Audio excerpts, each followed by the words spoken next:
Cerita ini dimulai dengan seorang cowok yang terbangun dalam kegelapan total, bingung setengah mati dan bertanya-tanya dia ada di mana. Awalnya dia sama sekali nggak bisa melihat apa-apa, tapi nggak lama kemudian, dia sadar ada cahaya redup yang perlahan muncul di depannya. Cahayanya makin terang, dan dia baru sadar kalau cahaya itu berasal dari apa yang kelihatan seperti bagian dalam cangkang telur. Sebagian cangkangnya pecah, bikin dia bisa mengintip keluar lewat celah itu. Dia langsung tahu kalau dia lagi ada di tengah hutan. Hal ini malah bikin dia makin banyak tanya. Apalagi pas dia sadar kalau tubuhnya sama sekali nggak bisa digerakkan. Sebelum dia sempat mikir terlalu dalam soal itu, tiba-tiba muncul layar status di depannya. Pas dia baca tulisan di situ, dia langsung kaku saking kagetnya. Karena di situ tertulis jelas kalau dia adalah sebutir telur naga. Ini bener-bener bikin dia bingung. Jendela statusnya kemudian terbuka lebar. Dan ada suara ilahi yang mengumumkan kalau jendela ini mentampilkan semua kemampuannya saat ini. Lengkap dengan nilai angka biar lebih gampang dimengerti. Masih dalam keadaan bingung, dia coba ngomong sama suara ilahi itu, nuntut penjelasan soal apa yang sebenarnya terjadi. Tapi suara ilahi itu malah jawab dengan santai kalau dia belum bisa jelasin apa-apa, karena si protagonis kita ini masih level 1. Jawaban itu cuma bikin dia makin kesal. Saking frustrasinya, dia menggoyangkan badannya sedikit, yang malah bikin dia jatuh dari pohon tempat dia bersandar. Dia menghantam tanah dan mulai menggelinding tak terkendali ke bawah bukit. Sampai akhirnya dia berhenti di tepi sungai. Pas dia duduk di situ, dia sadar kalau dia bisa melihat bayangannya sendiri di permukaan air. Pas dia perhatiin baik-baik, dia syok berat melihat pantulannya emang beneran telur naga. Melihat betapa bingungnya dia, suara ilahi akhirnya mutusin buat sedikit berbaik hati dan kasih penjelasan yang layak soal situasinya. Suara itu menjelaskan kalau dia emang beneran telur naga yang di dunia ini diklasifikasikan sebagai monster peringkat F. Kalau cangkangnya sampai pecah total, dia bakal mati seketika, yang artinya dia sebenarnya udah ambil risiko besar cuma dengan bikin lubang intip kecil tadi. Suara ilahi lanjut jelasin kalau meskipun telur naga ada di dasar rantai makanan, mereka punya potensi buat tumbuh jadi naga yang menakutkan seiring berjalannya waktu. Tapi itu cuma bisa kejadian kalau mereka berhasil bertahan hidup cukup lama. Soalnya telur naga dianggap sebagai makanan lezat yang populer di kalangan monster. Karena telur naga jelas nggak punya kaki, satu-satunya cara mereka bergerak adalah dengan menggelinding. Bahkan setelah denger semua penjelasan ini, dia masih belum benar-benar paham apa yang lagi terjadi sama dirinya. Memutuskan kalau diam di satu tempat itu terlalu berbahaya, dia mulai menggelinding pergi dengan kecepatan penuh, berusaha menjauh sejauh mungkin. Sialnya ini malah bikin dia menggelinding jatuh dari tebing kecil. Dia udah sering banget jatuh akhir-akhir ini. Dan gara-gara itu sistem mengumumkan kalau resistensi jatuh miliknya naik dari level 1 ke level 2. Biarpun begitu, jatuhnya barusan tetap mengurangi HP-nya. Jadi pengingat kalau dia harus lebih hati-hati. Sadar kalau dia terluka dan kelelahan, dia mutusin buat tidur sebentar buat memulihkan diri seperti yang diharapkan. Pas dia bangun, HP-nya udah pulih total. Ini jadi konfirmasi buat dia kalau tidur bisa ngisi penuh bar kesehatannya, yang setidaknya kasih sedikit rasa lega di dunia baru yang aneh dan berbahaya ini. Setelah itu dia lanjut menggelinding sambil mikir sendiri, penasaran bakal jadi apa dia pas menetas nanti. Dia bertanya-tanya apa dia bakal berubah jadi naga raksasa suatu hari nanti dan terpaksa harus tarung lawan musuh tanpa henti cuma buat bertahan hidup. Sambil terus menggelinding ke depan, tenggelam dalam pikirannya, dia tiba-tiba berhenti pas sadar ada sarangga raksasa nggak jauh dari situ. Merasakan bahaya, dia cepet-cepet sembunyi di balik pohon dan langsung pakai skill appraisal ke makhluk itu. Hasilnya nunjukin kalau makhluk itu punya julukan egg eater atau pemakan telur, persis kayak namanya. Begitu serangga itu sadar ada dia di situ, makhluk itu langsung menerjang maju, mulai mengejarnya dengan niat membunuh yang jelas banget. Dia menggelinding menjauh secepat yang dia bisa, tapi dia sendiri sadar kalau dia nggak bakal bisa kabur selamanya. Kalau cuma menggelinding kayak gini terus, lama-lama dia pasti bakal ketangkep. Jadi dia sadar kalau dia harus cari cara buat membalikan keadaan. Cacing raksasa itu terus mengejarnya tanpa ampun sampai ke ujung tebing. Tepat saat makhluk itu melompat maju, mencoba menelannya bulat-bulat. Dia menghindar di detik-detik terakhir pakai sisa tenaga yang dia punya. Dia menabrak makhluk itu dan berhasil mendorongnya jatuh dari tebing. Monster itu terguling ke lereng di bawah sana dan mati seketika. Ini jadi pertarungan pertama yang berhasil dia menangkan. Sistem langsung mengumumkan kalau dia dapat 12 poin pengalaman dan sekarang udah mencapai level 5. Gara-gara itu, semua statusnya jadi mentok maksimal. Ditambah lagi dia udah memenuhi syarat buat evolusi, yang ngasih dia pilihan buat berevolusi jadi baby dragon, naga bayi, atau Little Dragon, naga kecil. Karena dia nggak tahu apa bedanya dua jenis itu, sistem turun tangan dan jelasin ke dia. Little Dragon dideskripsikan sebagai jenis naga kerdil. Meskipun dianggap kecil dibanding naga lain, ukuran dewasanya tetap lebih gede daripada beruang dan dikenal luas, karena serangan napas apinya yang kuat.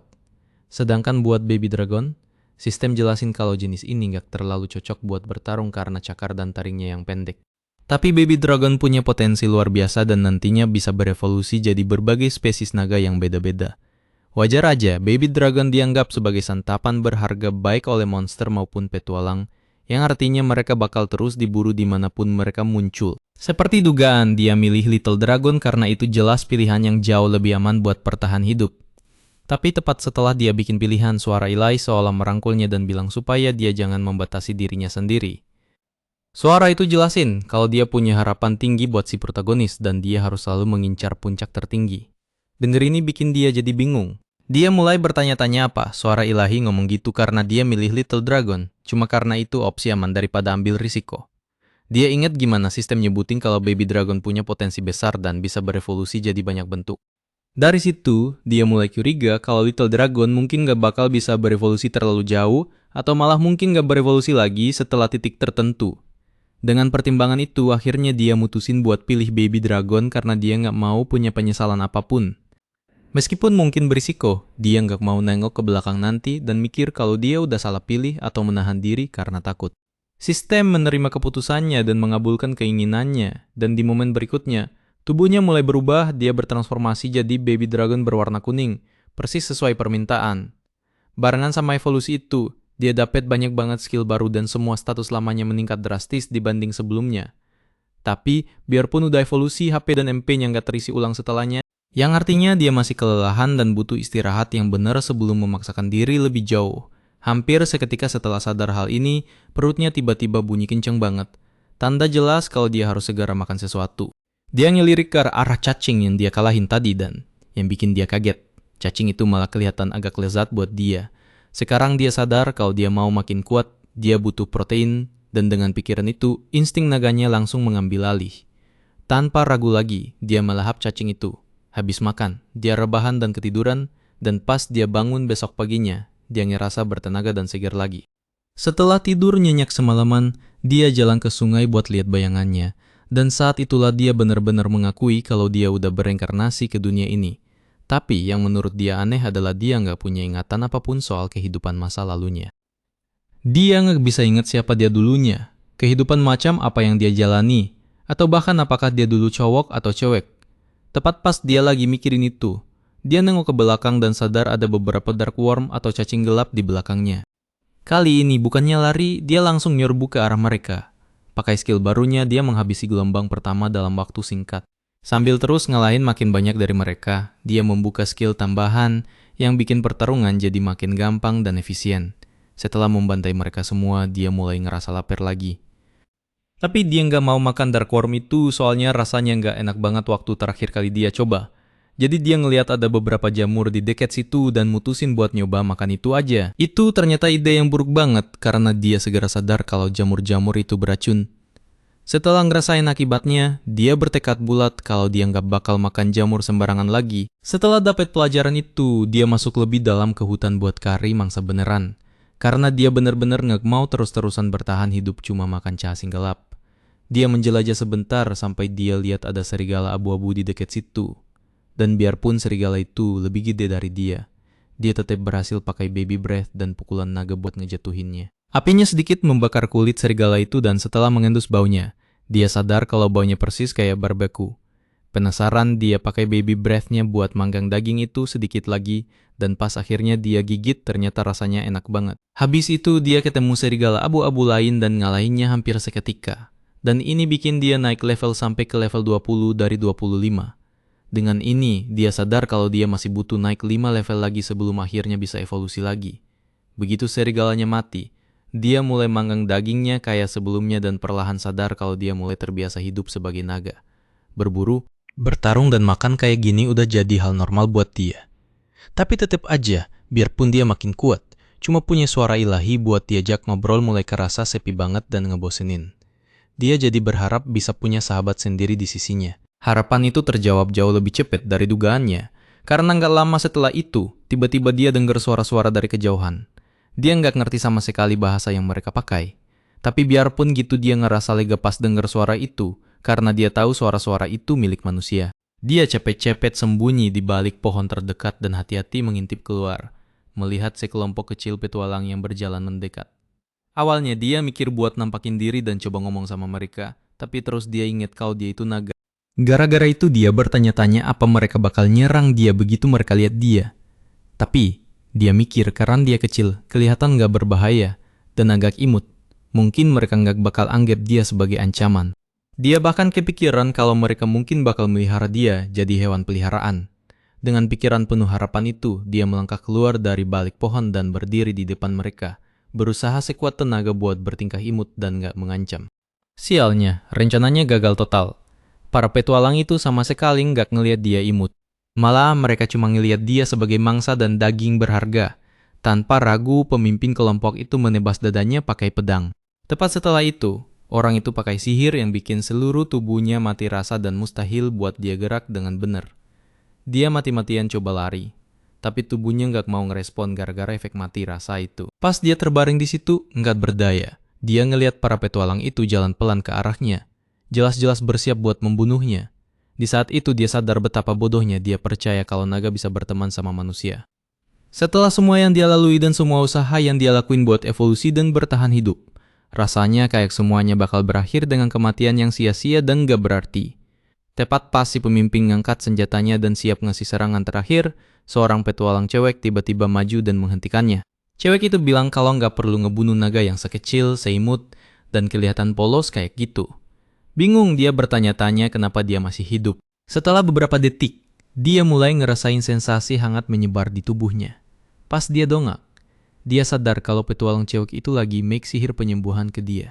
Dia cepet-cepet pakai skill appraisal dan tahu kalau nama cewek itu Miria. Meskipun MP cewek itu rendah, dia tetap milih buat nyembuhin si naga. Miria terus ngomong sama dia dan setelah beberapa saat, sistem mengumumkan kalau dia udah dapet skill bahasa guruk yang bakal ngebolehin dia paham bahasa manusia lebih jelas kalau dia naikin level skillnya. Tapi momen tenang dan lembut ini gak bertahan lama. Tiba-tiba, teriakan keras menggema dari suatu tempat di depan sana. Miria langsung ngenalin suara itu sebagai suara rekan-rekannya dan tanpa mikir panjang, dia coba lari ke depan buat nolong mereka. Sebelum dia bisa pergi, si naga nangkep lengannya dan mati-matian kasih isyarat biar dia berhenti, memperingatkan kalau apapun yang ada di depan sana terlalu berbahaya buat dihadapi Miria sendirian. Biarpun begitu, Miria melepaskan diri dan tetap lari, ninggalin si naga di belakang. Dia sadar kalau dia nggak bisa cuma berdiri di situ dan nggak ngapa-ngapain sementara cewek yang nyelamatin nyawanya lagi dalam bahaya. Mengumpulkan keberaniannya, dia maksa dirinya buat gerak dan ngejar Miria. Pas akhirnya dia sampai di lokasi kejadian, ketakutannya makin menjadi pas dia lihat monster yang lagi mereka lawan. Itu adalah naga batu, monster peringkat C, yang bikin keadaan makin parah. Monster itu punya HP 197, yang artinya butuh damage gede banget buat ngalahinnya. Miria udah terluka gara-gara monster itu, dan pas si naga manggil dia, naga batu itu malah ngalihin perhatiannya ke arah si protagonis. Menatap makhluk raksasa yang sekarang fokus ke dia kaku ketakutan, nggak bisa gerak, dan bertanya-tanya apakah ini beneran cara semuanya berakhir.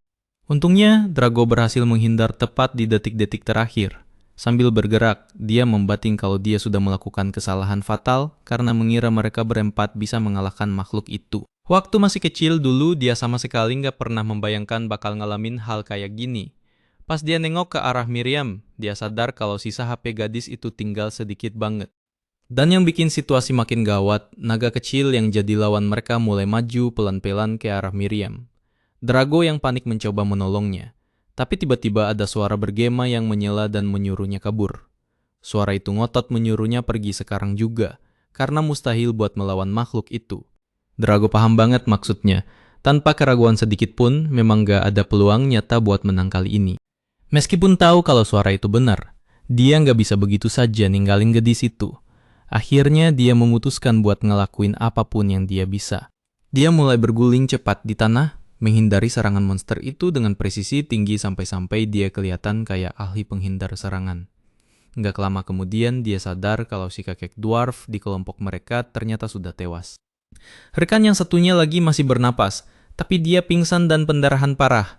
Drago sadar kalau dia harus memancing monster itu menjauh bagaimanapun caranya. Tanpa buang waktu, dia maju sambil berguling dan menyerang buat memprovokasi makhluk itu.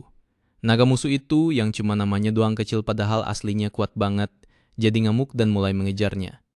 Setidaknya itu yang diharapkan Drago, tapi monster itu malah mengaktifkan salah satu skillnya, bikin gempa bumi dahsyat yang membuat Drago nggak bisa gerak sama sekali. Drago mengeluh, sadar kalau makhluk sialan itu terlalu kuat. Dengan penuh amarah, dia melayangkan pukulan dengan tinju yang diselimuti api. Tapi naga musuh itu santai saja mengaktifkan regenerasi dan memulihkan seluruh HP-nya dengan gampang banget. Di momen itu, Drago sadar kalau nggak ada lagi yang bisa dia perbuat di sana. Akhirnya, dia memutuskan buat menyambar Miriam dan kabur dari tempat itu. Nggak mungkin bisa nyelamatin semuanya, tapi seenggaknya dia bisa menyelamatkan satu nyawa. Dia membopong Miriam, bergerak menjauh dari zona bahaya. Setelah cukup jauh dari sana, dia melihat dengan cemas kalau HP Miriam terus turun, dan sialnya, dia nggak punya skill penyembuhan. Meski begitu, Miriam adalah manusia, dan itu artinya masih ada solusi. Kalau mau menyelamatkan Miriam, dia harus membawanya ke desa manusia. Mengikuti aroma samar yang khas, Drago bergegas, tapi dia segera sadar kalau jalannya sudah dikepung sama kawanan serigala abu-abu. Mereka mengepung dengan cepat, nggak ngasih celah buat kabur. Tanpa pilihan lain, Drago terpaksa bertarung melawan para serigala itu buat mengusir mereka. Di tengah pergulatan itu, Miriam sempat membuka matanya sebentar dan dalam kondisi bingung. Dia melihat sosok Drago kecil yang lagi berjuang mati-matian melawan binatang buas itu sebelum akhirnya pingsan lagi. Malam makin larut, dan Drago terus membopong Miriam meski tenaganya sudah di batas akhir. Beruntung dia berhasil sampai di desa tanpa buang waktu. Dia mulai berteriak minta tolong, berharap para penduduk desa mau membantu. Tapi sayangnya mereka cuma mendengar suara auman naga. Karena merasa terancam, mereka malah menyerang dan melukai kaki Drago dengan pedang. Padahal dia cuma berusaha memahamkan mereka. Dia sadar kalau itu percuma. Akhirnya dia meletakkan tubuh Miriam di situ. Percaya kalau mereka bakal menolongnya, lalu dia buru-buru kabur kembali ke dalam hutan. Sambil menjauh, dia paham kalau makin dia mencoba mendekati manusia, makin mereka melihatnya cuma sebagai naga, seekor monster. Seolah belum cukup penderitaannya, suara Tuhan muncul lagi, ngasih tahu kalau dia dapat gelar baru dan naik dari level tidak berarti menjadi pahlawan level 1. 2 hari berlalu dan Miriam akhirnya sadar. Dengan bingung dia bertanya-tanya ada di mana, sampai dia melihat seorang elf berambut merah di sampingnya dan sadar kalau dia ada di desa. Elf bernama Maria itu menjelaskan kalau dia memakai sihir putih berlebihan buat menyembuhkan Miriam. Jadi sekarang Miriam harus istirahat. Miriam bertanya siapa yang membawanya ke sana dan apa yang terjadi sama teman-temannya. Maria menjawab kalau si dwarf sudah tewas, ditemukan dalam kondisi seolah-olah habis tergencet batu raksasa. Sedangkan untuk yang lainnya, jasad mereka nggak ditemukan dan semuanya mengindikasikan kalau mereka sudah dimangsa. Miriam jatuh terduduk sambil menangis, sadar kalau cuma dia satu-satunya yang selamat. Dia menyalahkan dirinya sendiri, merasa harusnya dia bisa mencegah semua ini. Maria memintanya buat tenang, menjelaskan kalau Tuhan memang selalu melakukan apapun yang dia kehendaki. Yang penting sekarang Miriam masih hidup berkat seseorang yang menyelamatkannya. Maria bilang kalau si dwarf sebenarnya orang baik yang bertugas mengusir monster dari jadi panutan anak-anak. Tapi suatu malam dia dengar omongan di kedai yang bilang kalau dia nggak bakal bisa mengalahkan naga batu. Karena tersinggung, dia memutuskan buat membuktikan kalau mereka salah, yang sama saja kayak bunuh diri demi harga diri. Dia menyeret Raba dan Miriam buat bikin tim, memanfaatkan absennya Maria dan bohong kalau dia sudah dapat izin dari Maria. Miriam tahu kalau Maria sudah memperingatkan mereka buat nggak mendekati naga itu, tapi dia akhirnya menyerah pada tekanan dan rasa bersalahnya. Dia bilang kalau dia setuju ikut cuma dengan syarat mereka bakal mundur kalau situasinya jadi berbahaya. Sayangnya semua nggak berjalan sesuai rencana. Maria menegaskan kalau si dwarf mati karena kesombongannya sendiri dan memberi selamat ke Miriam, karena berhasil selamat dari luka separah itu. Dengan semangat, Miriam bilang kalau pasti ada seseorang yang membawanya ke desa. Maria menepis ide itu, bilang kalau mereka memang menemukan tanda-tanda monster menyerang pintu masuk desa. Tapi kelompok penjaga Gregory berhasil memukul mundur ancaman itu. Miriam mengotot kalau dia pingsan pas pertarungan dan mustahil dia bisa kabur sendiri. Maria mencoba meyakinkannya kalau benturan keras bisa bikin hilang ingatan. Miriam menerima kemungkinan itu, tapi pas dia ingat Drago yang melawan serigala. Dia tanya ke Maria makhluk seperti apa itu. Monster yang ada di sampingnya waktu itu sudah nggak ada. Meskipun Miriam nggak bisa menjelaskan alasannya. Meski begitu, Topik itu terus berputar di pikirannya, apalagi pas dia bertanya-tanya apa monster itu adalah naga kecil yang sama dengan yang dia temui sebelumnya. Sementara itu di tempat lain, Drago bangkit seolah nggak terjadi apa-apa. Dia diam-diam berterima kasih sama metabolisme naga. Sambil istirahat cukup lama buat menata pikiran. Dia berharap gadis itu baik-baik saja. Pas mengingat kembali pertempuran tadi, dia mengakui kalau dia lemas banget dalam konfrontasi itu. Dia kira setelah berevolusi dia bakal jadi agak lebih kuat. Tapi pertarungan itu menunjukkan perbedaan kekuatan yang nggak masuk akal antara dia dan naga sungguhan. Bahkan yang dianggap kecil sekalipun. Ini membangkitkan keinginan kuat dalam diri Drago buat jadi jauh lebih kuat. Dia merasa kalau ini saatnya bertindak. Dengan ganti suasana, dia menggunakan skill pemanggil untuk memancing sekutu para pemakan telur, menciptakan kesempatan sempurna buat farming pengalaman. Di saat itu, suara Tuhan mengumumkan kalau dia menerima gelar jalan kejahatan, sesuatu yang bikin dia agak tersinggung. Drago dengan cepat mengalahkan para pemakan telur, naik ke level 25, dan sekali lagi memenuhi syarat buat berevolusi. Mencari tempat terbaik buat transformasi, dia pergi ke sebuah danau dan setuju buat melihat opsi evolusi yang disajikan suara Tuhan.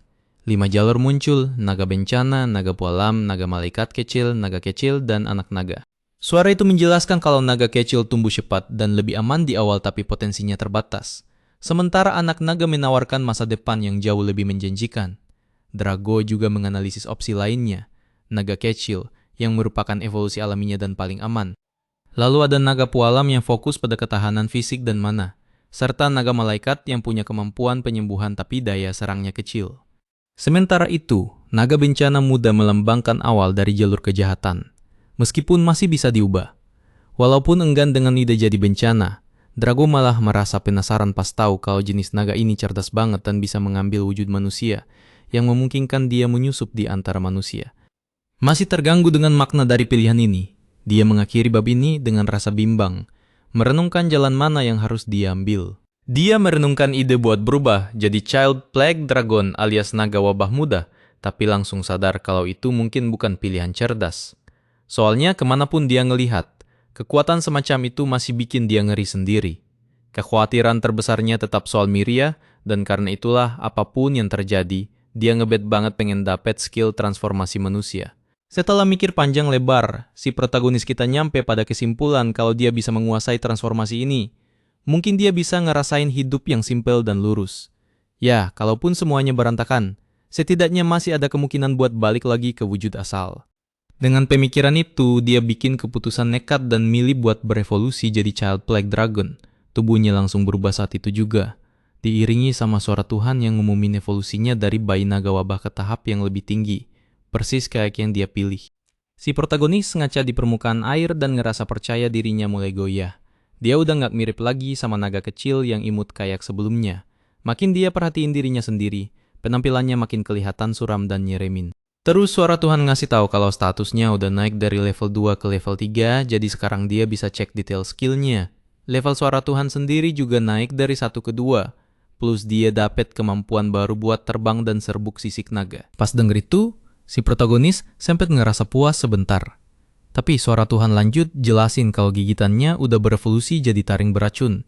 Terus dia dapet napas kegelapan yang bikin mual, sama cakar yang mengandung racun kelumpuhan. Asli, semua skill barunya kedengeran bahaya banget. Dia protes ke suara Tuhan, bilang kalau dia nggak butuh semua itu. Tapi si suara malah lanjut ngasih info kalau dia juga dapat gelar persahabatan dan level skill kutukan naik dari 1 ke 2. Dengan info sebanyak itu, si protagonis mulai mikir kalau keputusan ini mungkin kesalahan fatal. Yang bikin makin parah, sama sekali nggak ada omongan soal skill transformasi manusia yang dia tunggu-tunggu. Ini bikin dia mikir kalau dia malah berakhir jadi sesuatu yang mirip perwujudan kematian. Meskipun dia coba menghibur diri kalau mungkin dia cuma butuh naik level lagi buat buka skill itu. Tapi suara Tuhan malah bilang kalau dia nggak bisa kasih penjelasan kayak gitu. Di level 3 ini, si protagonis ngerasa nelangsa banget pas sadar dia malah dapet segudang kemampuan aneh. Bukannya dapet wujud manusia yang dia mau, dia malah jadi monster. Dia akhirnya mutusin buat ngecek semuanya sendiri dan coba cari tahu lebih banyak soal skill suara Tuhan ini. Sambil nanya sebenarnya itu suara siapa. Jawabannya singkat dan padat. Penjelasan kayak gitu nggak bisa dikasih di level segini. Yah, dia udah kurigasi bakal dijituin. Ngadepin situasi itu, dia mutusin buat analisis kemampuan lain, kayak serbuk sisik naga.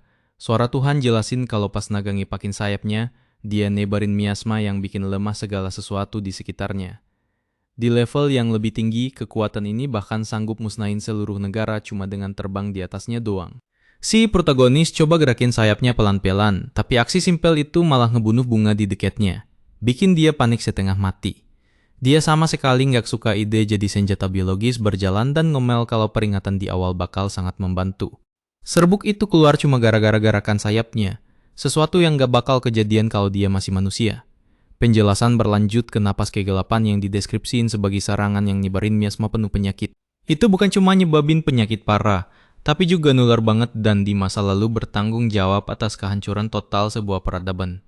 Pas denger ini, si protagonis langsung putus asa berat bilang kalau nggak mungkin ada yang lebih jahat dari itu dan bertanya-tanya, apa dia masih bisa nempuh jalan kebaikan?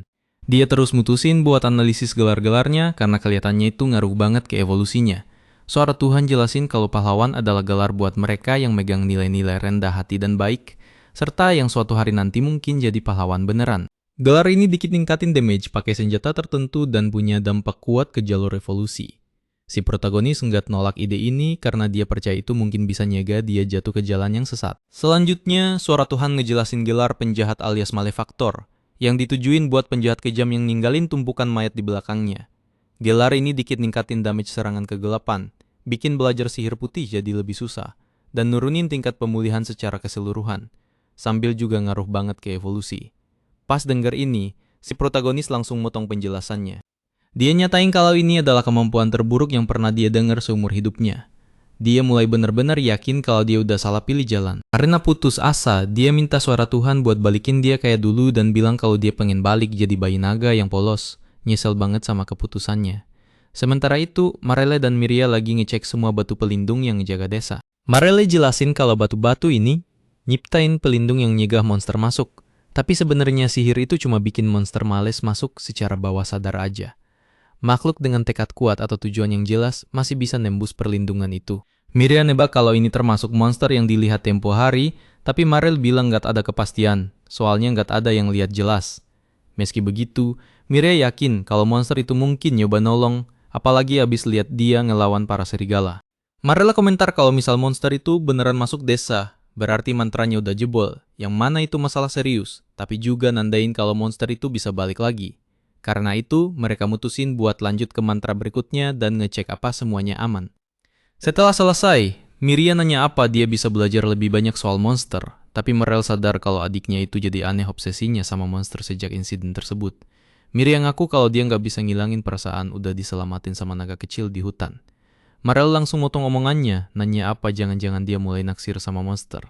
Miria cepet-cepet nyangkal, walau dia sempat ragu sebentar. Meski adiknya kelihatan nggak yakin, Marele mutusin buat jelasin lebih lanjut soal monster. Dia bilang kalau monster bisa berevolusi jadi berbagai bentuk. Makin kuat tiap kali evolusi, yang terjadi dengan cara berburu makhluk lain. Mereka naik level, persis kayak manusia yang juga punya level sendiri. Miria komentar kalau manusia juga bisa evolusi, ningkatin kemampuan, dan naik level dengan ngumpulin experience. Marele ngeyayin dan jelasin kalau dalam kasus monster, tiap spesies punya batas maksimum yang beda-beda. Pas mereka nyampe batas itu, mereka berevolusi jadi wujud yang lebih tinggi. Proses ini keulang beberapa kali dan, seiring berjalannya waktu, monster bakal punya penampilan yang makin kuat dan nyeremin. Miria bilang susah dipercaya kalau orang-orang zaman dulu bisa paham sifat asli monster. Marel terus nanya apa maksudnya, soalnya penjelasan itu udah pernah dikasih sebelumnya, dan kejadian yang disebutin itu baru kejadian 11 tahun yang lalu. Miria ngaku kalau dia nggak ingat apa-apa soal itu, karena waktu itu dia baru umur 5 tahun dan masih tahu dikit banget soal dunia. Marel setuju kalau dia benar, dan Miria komentar kalau dulu dia kecil banget sampai harus nongak buat lihat kakaknya. Marel ngerespons pakai tatapan kesel. Miria cepet-cepet sadar kalau dia nyenggol topik sensitif, soalnya Marel emang sensitif banget kalau udah ngomongin tinggi badannya. Biarpun itu mungkin benar, Marel nyangkal dan langsung ganti topik pembicaraan.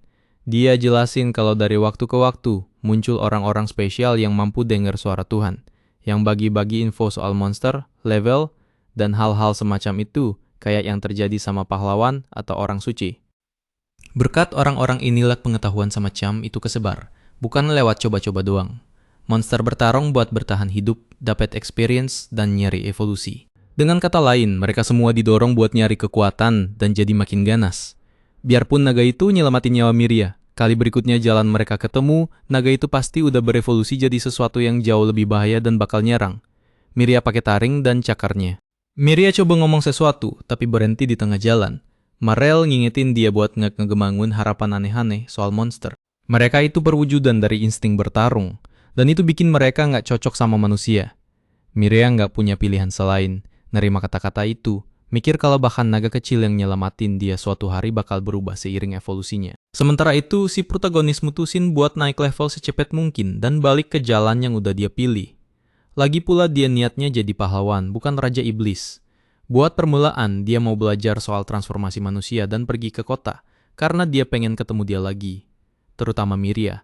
Tanpa buang waktu, dia mulai nyari monster yang lebih lemas di sekitarnya buat dapet experience. Dengan cepet, tiba-tiba gerak jadi susah.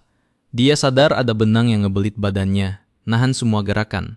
Di momen itu, dia ngerasain kehadiran monster gede di belakangnya, tapi bukan tipe laba-laba yang dia bayangin. Si protagonis cepet-cepet cek atributnya dan nemuin kalau itu adalah tarantula yang kuat banget. Dia paham kalau dia nggak punya peluang menang sekarang, tapi sebelum dia sempet coba kabur, laba-laba itu langsung nembakin jaringnya.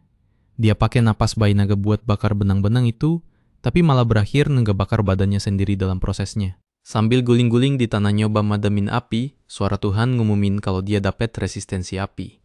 Begitu dia berhasil berdiri, dia cepet-cepet maju buat ngecek semerkap besar damage yang dia kasih ke laba-laba itu. Si tarantula masih punya 62 poin kesehatan dari total 78 yang nunjukin kalau serangannya nggak seefektif yang dia harapin.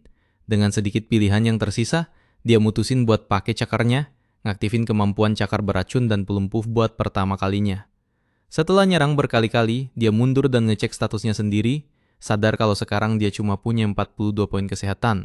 Kondisi si tarantula nunjukin kelelahan ringan, kelumpuhan parsial, dan kemurkaan total, yang jelas bukan pertanda baik. Si protagonis nggak paham gimana ini bisa terjadi. Soalnya laba-laba itu masih punya sisa setengah nyawanya. Dia sadar kalau dia cuma bikin situasi makin parah, dan mutusin kalau dia harus cabut dari sana sekarang juga. Mumpung monsternya masih lumpuh sebagian, dia pakai kemampuan menggelinding buat kabur. Tapi kelumpuhannya cepet hilang dan laba-laba yang ngamuk itu mulai ngejar dia. Di saat itu dia ingat kalau dia bisa terbang, tapi sayap kecilnya nggak ngizinin dia pergi jauh-jauh. Dia jadi bingung pas dia beneran nggak bisa terbang yang nandain kalau levelnya masih rendah. Tanpa waktu buat mikir, dia pakai kemampuan menggelinding lagi buat kabur. Setelah 10 menit penuh gelinding tanpa henti, laba-laba itu masih ngejar dia, nunjukin tanda-tanda capek. Suara Tuhan ngasih tahu kalau kemampuan menggelinding udah naik dari level 2 ke level 3. Ini ngasih dia sedikit harapan dan dia mulai percaya kalau dia bisa selamat, karena sekarang dia lebih cepet. Suara Tuhan terus ngumumin kalau dia dapat gelar Chicken Runner alias pelari pengikut. Si protagonis langsung nanya apa itu artinya, dia lagi dikatain pengikut. Dia jelasin kalau dia bakal ngelawan laba-laba itu, kalau dia punya peluang menang, tapi jelas bukan itu kasusnya. Situasi makin gawat pas dia sadar kalau dia makin dekat ke jurang dan tahu kalau jatuh pasti bakal bunuh dia. Dia mikir buat belok pas banget sebelum tepi jurang, tapi cepat pertimbangin kalau dia mungkin bisa lolos kalau dia nyampe ke sisi seberang. Walaupun tahu kemampuan terbangnya nggak bisa diandalkan, dia mutusin buat lompat dengan segala kecepatan yang dia punya, pertaruhin segalanya di percobaan itu. Di titik tertinggi lompatan, dia buka sayapnya dan coba manfaatin angin buat bantu dia nyampe ke sisi seberang. Yang bikin kaget, ternyata itu berhasil lebih baik dari dugaan. Dia berhasil lolos, walau dia capek banget. Si protagonis yakin dia udah ngilangin jejak laba-laba itu, tapi panik pas sadar kalau monsternya bikin jembatan dari jaring buat lanjut ngejar. Terpaksa kabur pontang-panting. Dia narak banyak monster di sepanjang jalan, dapat experience dalam jumlah gede berkat gelar spesialnya, yang bikin dia capek naik ke level 8. Ngerasa lebih kuat, dia mutusin buat berhenti lari, dan akhirnya ngedepin laba-laba itu, setelah analisis kemampuannya dan nahan racun yang kuat. Berkat resistensi yang dia dapat, si protagonis nipu laba-laba itu dengan pura-pura mati, dan ngalahin dia pakai serangan ekor yang mematikan. Kemenangan itu langsung bawa dia ke level 14, selain buka kemampuan baru, walaupun transformasi manusia yang ditunggu-tunggu masih belum muncul juga, yang bikin dia frustrasi. Karena kelelahan, dia nemu gua dan mutusin buat jadiin itu markas. Di sana dia nyiapin makanan darurat pakai buah-buahan aneh yang ningkatin rasa dagingnya, yang secara nggak diduga bikin dia dapat gelar Lord Chef. Biarpun kenyang, dia merenung pahit soal penampilan monsternya dan fakta kalau sekarang dia dipandang sebagai musuh umat manusia. Sementara itu, di desa, Miria jadi khawatir pas denger kalau ada dua sosok yang kelihatan di dekat danau. Walaupun dia pengen pergi nyari mereka, dia ditahan sama Marel, yang mutusin buat minta bantuan ke guild. Besok harinya si protagonis bangun udah segeran, tapi masalah aneh muncul pas dia coba lihat statusnya sendiri. Setelah rasa sakit yang luar biasa, kemampuannya berevolusi sekali lagi. Gadis muda itu ngotot banget ingin masuk ke hutan apapun yang terjadi, menunjukkan tekad yang nyaris keras kepala. Tapi temannya langsung menolak mentah-mentah, bilang kalau itu ide yang buruk banget, karena dia nggak bakal bisa ngapa-ngapain sendirian di dalam sana. Hutan itu terlalu berbahaya, penuh monster dan risiko yang gak ketebak. Namun si gadis menjawab dengan tegas kalau Dobbs masih hidup, dan dia merasakan hal itu jauh di lubuk hatinya. Menghadapi pernyataan itu, temannya bertanya kenapa Dobbs belum balik ke desa setelah sekian lama. Si gadis muda mengakui kalau dia nggak tahu alasan pastinya, cuma merasa ada sesuatu yang menahannya buat menyerah. Temannya yang lebih rasional berkomentar kalau dia bakal minta bantuan warga desa buat membentuk tim pencarian yang terorganisir. Karena alasan itu, dia minta si gadis berhenti berkeinginan masuk hutan sendirian terus-menerus, karena mereka nggak bisa membahayakan nyawa orang lain di desa cuma gara-gara keputusan impulsif. Jadi, dia memutuskan kalau langkah terbaik adalah minta guild buat menyelidiki kasus ini, karena para petualang harusnya bakal segera tiba buat bantu. Mendengar hal ini, si gadis sadar kalau dia bertindak gegabah dan minta maaf atas perilaku irasionalnya. Adegan berpindah ke si naga yang bangun dengan suasana hati ceria, cukup puas karena berhasil tidur nyenyak dan juga makan dengan layak setelah sekian lama. Tubuhnya terasa lebih kuat dan stabil, dan ini bikin dia semangat banget. Sekarang dia memutuskan kalau ini saatnya buat berevolusi sekali lagi dan mencoba akhirnya mencapai transformasi manusia yang sudah lama diidam-idamkan. Sambil berjalan, dia mengamati lingkungan di sekitarnya dengan hati-hati. Melihat ke depan, dia menyadari ada sesuatu yang aneh di tanah, si ekor slime yang tampangnya mencurigakan. Dia mulai bertanya-tanya makhluk apa itu sebenarnya. Dia yakin itu nggak mungkin cuma genangan air biasa dan didorong rasa penasaran memutuskan buat mendekat untuk mencari tahu. Meski begitu, dia tetap waspada membayangkan kalau itu bisa jadi sejenis monster. Saat makin dekat, dia sadar kalau makhluk itu sepertinya nggak sekuat musuh-musuh lain yang pernah dia hadapi. Ini bikin dia berpikir kalau dia bisa memanfaatkan makhluk itu buat farming poin pengalaman. Dengan ide ini di kepalanya, dia memutuskan buat mengecek atribut makhluk itu. Tapi begitu dia mencoba mengamati statistik si slime, kepalanya mulai sakit banget dan matanya terasa perih. Sebuah pesan sistem bergema di pikirannya, memberitahu kalau kemampuan melihat statistik masih belum memberikan pembacaan yang akurat di level 3. Tak lama kemudian sebagai respons atas usaha paksa itu, kemampuannya naik ke level 4. Meski begitu, si bocah naga merasa penasaran, bertanya-tanya jenis monster apa yang sebenarnya berdiri di depannya. Tanpa peringatan, binatang itu menerjang maju dan menyerangnya secara tiba-tiba. Kaget setengah mati, dia lari dan buru-buru sembunyi di balik pohon sambil mencoba mengatur napas. Dia paham kalau ini bukan sesuatu yang bisa dia hadapi dengan sembrono. Walau begitu, dia ingat kalau atribut yang sempat dia lihat tadi nggak mengesankan sama sekali. Tetap saja, dia memutuskan buat menghindari konfrontasi langsung untuk sementara waktu dan lanjut berjalan menyusuri hutan. Tak lama kemudian, dia menemukan sesuatu di tanah dan sempat berpikir kalau itu mungkin cuma seember apel yang ditinggalkan. Tapi saat dia menyentuh objek itu, dia terlambat menyadari kalau itu adalah monster yang menyamar dan langsung kena hantam telak di wajah. Saat dia mengecek statistiknya, dia sadar kalau itu adalah monster rank D. Bertekad buat mengalahkannya, dia maju dan menggunakan serangan terkuatnya. Tapi kaget saat melihat makhluk itu jauh lebih tahan banting daripada yang dia bayangkan. Cuma menerima 1 poin kerusakan saja. Ketika dia mencoba menangkapnya buat menghabisi sisa nyawanya, dia sadar kalau monster itu sudah bergenerasi sepenuhnya. Bahkan dengan menggerakkan seluruh tenaganya sampai batas maksimal, dia sama sekali nggak bisa memberikan kerusakan apapun. Frustrasi, dia mulai bertanya-tanya apakah makhluk itu mungkin nggak bisa berenang dan memutuskan buat menguji kemungkinan ini dengan melempar monster itu ke laut. Dia akhirnya berhasil mengalahkannya, mendapatkan 36 poin pengalaman. Berkat efek dari gelar Hia Walking Egg, dia menerima poin pengalaman ekstra, naik level dari level 14 ke level 15. Selain itu, dia menerima gelar Despicable King alias Raja Hina dan skill Malefaktor miliknya naik dari level 2 ke level 3. Bahkan sebelum dia sempat beraksi, gerombolan siput muncul buat membalas dendam rekan mereka yang kalah.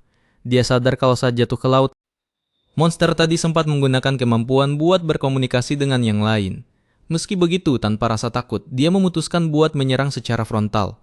Dia menjatuhkan salah satu dari mereka dengan cepat dan, dengan satu pukulan kuat, mengalahkan semua sisanya dengan sangat mudah. Segera setelah itu dia menerima skill Meteorite merasa puas, karena serangan ini sekarang secara resmi terhitung sebagai skill. Setelah mengalahkan semua monster di depannya, dia mendapatkan 595 poin pengalaman. Gara-gara gelar Walking Egg, dia melompat langsung dari level 15 ke level 30.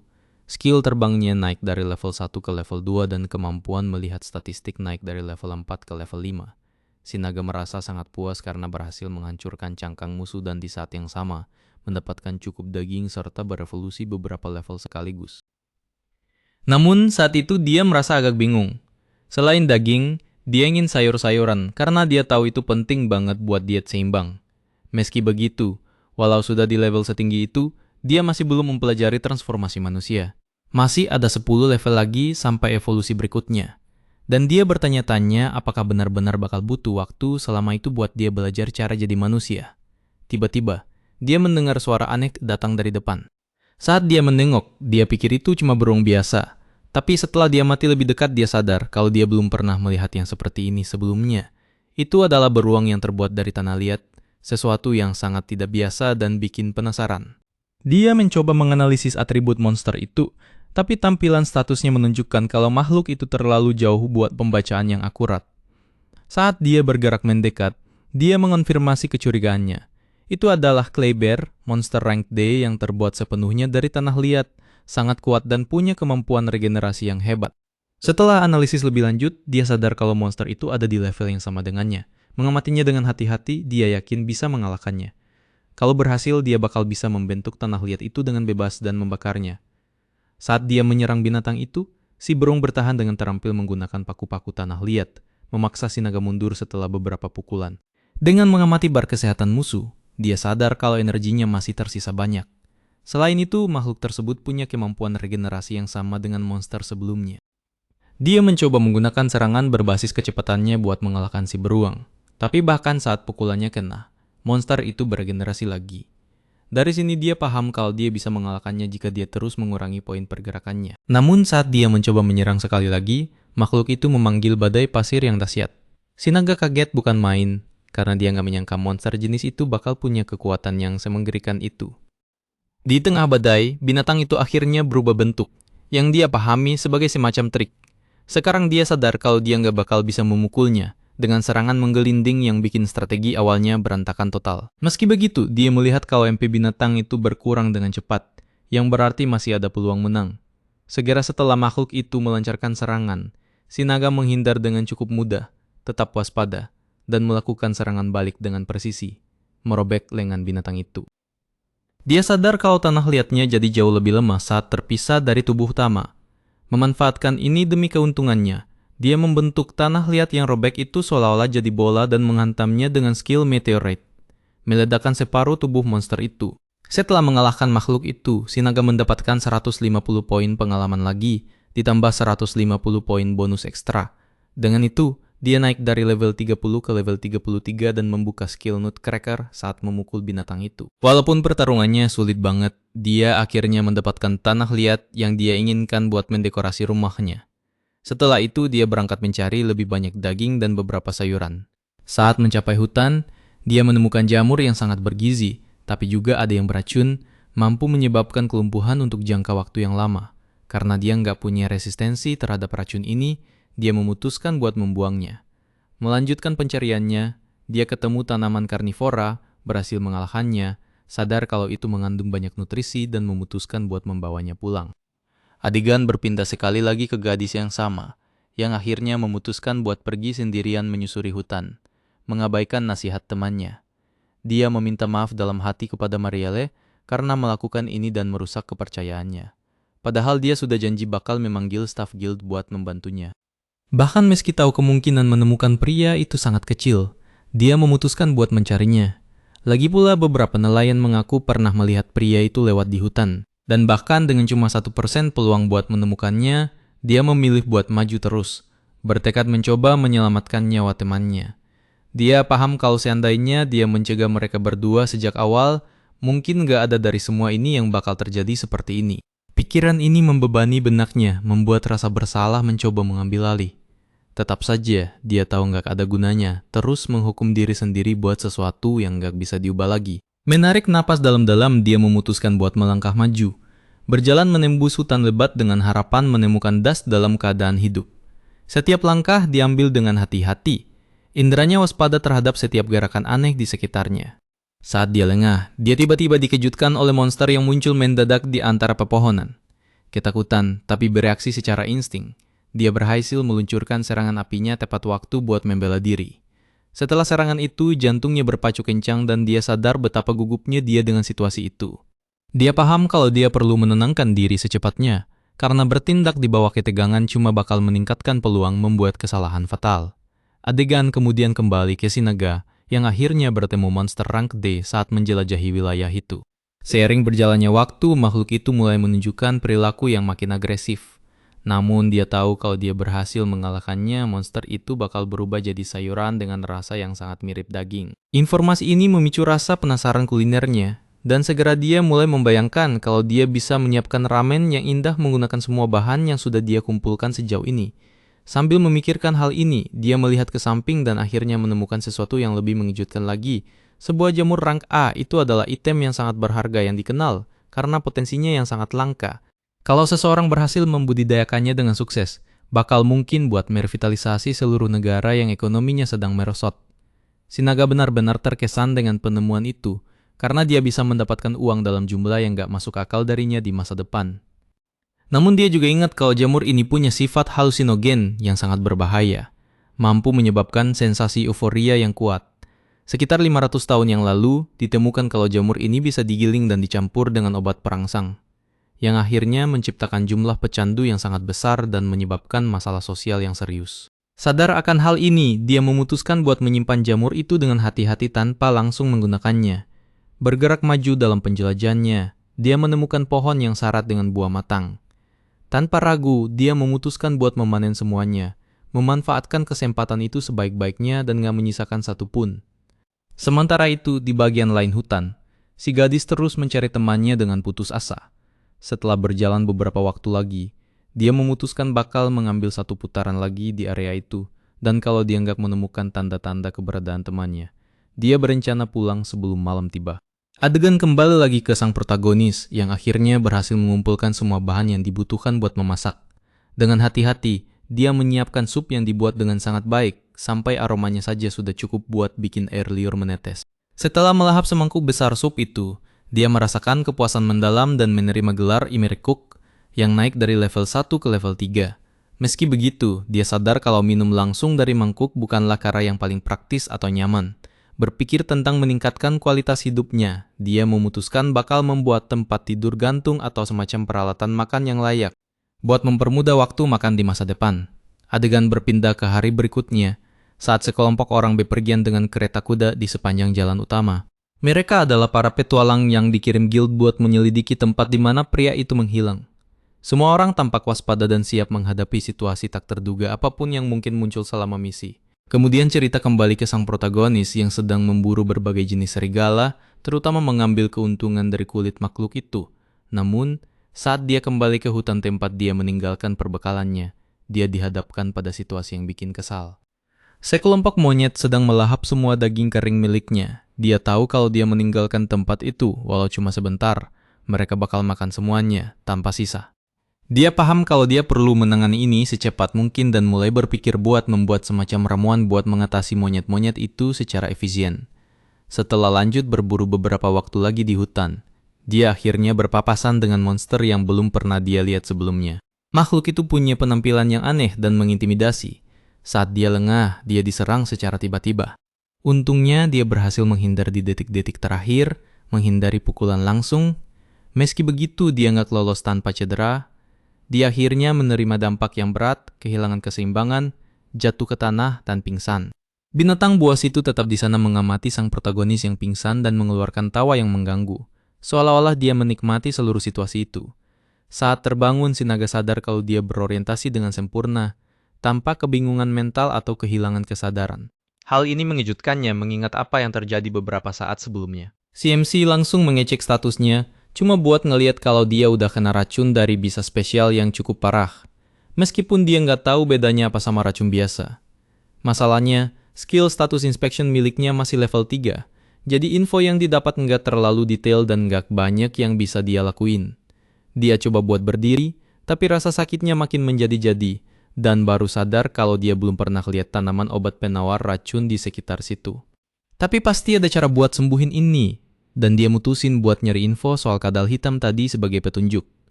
Suara Tuhan alias Voice of God ngasih tahu kalau itu adalah Venom Princess Lepta, monster rank D yang ngeracunin mangsanya terus kabur, baru dia balik lagi buat makan bangkainya, setelah racunnya bekerja. Ternyata dengan nelen zat yang sangat beracun, si kadal ini bisa nyiptain racun yang ganas di dalam tubuhnya. Nah, cairan tubuhnya itu justru berfungsi sebagai penawar buat racun yang dia buat sendiri, dan dia sering pakai itu sebagai bahan negosiasi kalau lagi ketangkep musuh. CMC langsung paham kalau dia harus nangkep si kadal itu buat dapetin penawarnya. Kedengarannya susah sih, tapi untungnya dia masih bisa gerak dikit berkat skill poison resistance. Si kadal hitam alias Lepta itu pasti lagi nunggu di dekat situ sampai racunnya bunuh CMC, jadi ini saatnya ambil risiko.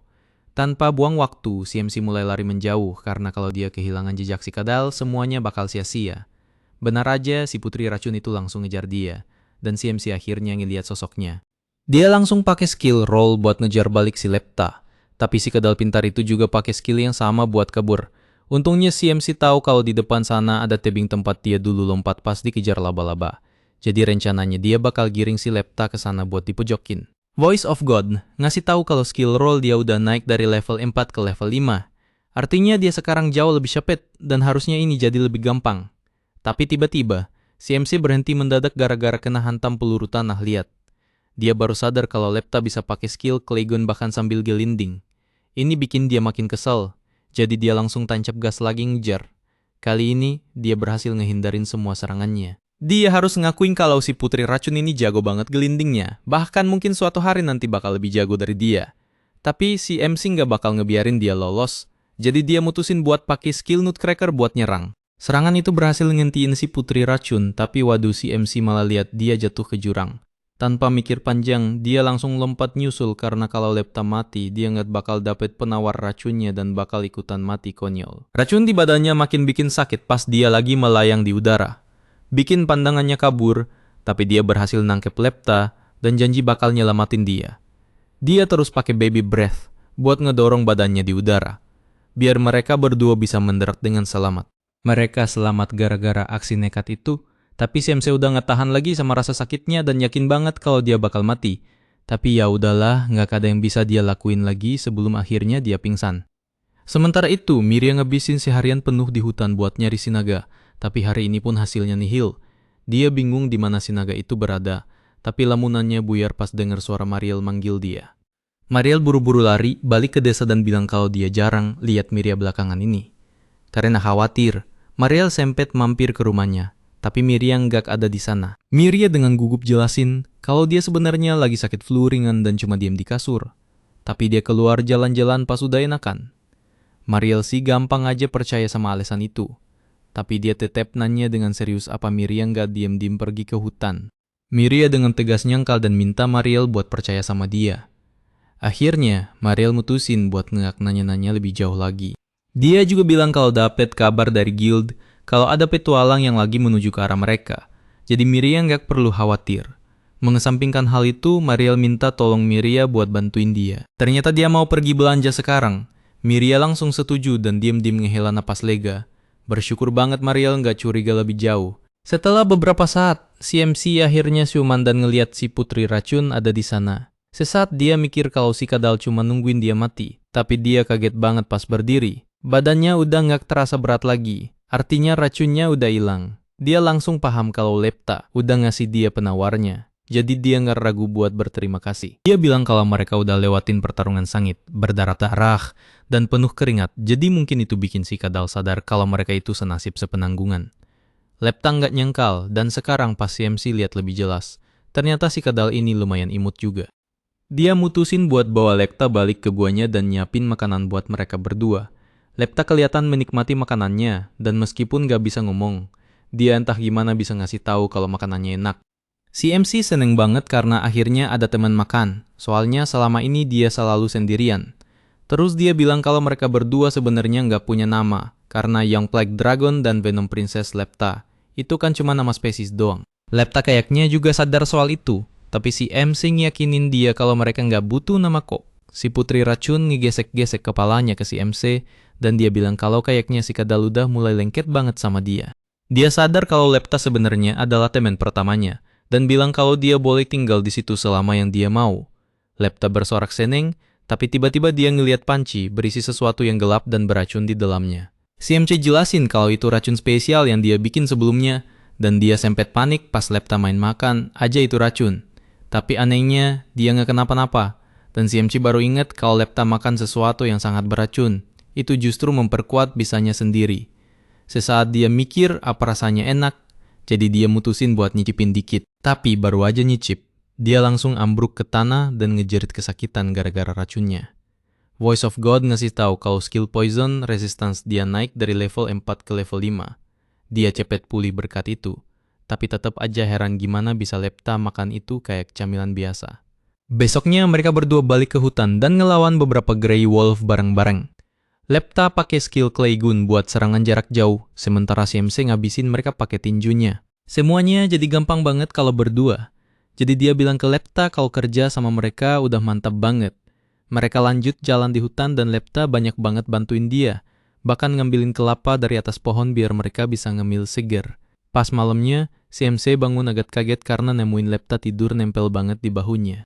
Gampang banget buat lupa kalau makhluk kecil ini nyimpen racun mematikan. Jadi dia cuma berharap nggak digigit pas si Kadal lagi setengah sadar. Tapi dia ngakuin kalau rasanya normal banget Lepta ada di situ sekarang. Dan itu bikin dia ngerasa hidup ini nggak buruk-buruk amat. Besok harinya mereka ke hutan lagi dan dia nemuin buah pedas yang dia kari. Dia nyoba makan dan rasanya persis kayak yang dia bayangin meskipun sekarang dia jadi pengen makan daging. Lepta juga nyobain buah itu, tapi dia nggak terlalu suka. Dan si MC jelasin kalau bumbu pedas emang bukan buat dimakan langsung gitu aja. Tiba-tiba Lepta nyium bau sesuatu yang menurut dia enak dan nuntun si MC ke sana. Si MC ngikutin tanpa ragu tapi langsung nyesel, begitu nyium bau busuk kayak bangkai. Lepta nungguin dia di sebelah jamur raksasa berwarna gelap. Dan Voice of God ngasih tahu kalau itu namanya Candidi Cadaver yang punya nilai jual rank B. Itu jamur raksasa yang ngeluarin bau mayat dan punya racun ganas. Tapi praktis nggak ada hewan yang mau coba makan itu. Si MC nanya apa dia tertarik sama racunnya. Dan Lepta emang udah siap-siap mau melahap jamur itu. Tapi sebelum dia bisa deketin, si MC ngebakar jamurnya sampai gosong sambil bilang kalau Lepta bakal bau banget kalau makan gituan. Si Putri Racun langsung nangis dan ngambek parah, jadi si MC minta maaf dan janji bakal gantiin pakai tanaman beracun lain. Tiba-tiba Lepta pakai skill Klegunnya dan sesaat si MC mikir apa dia semarah itu.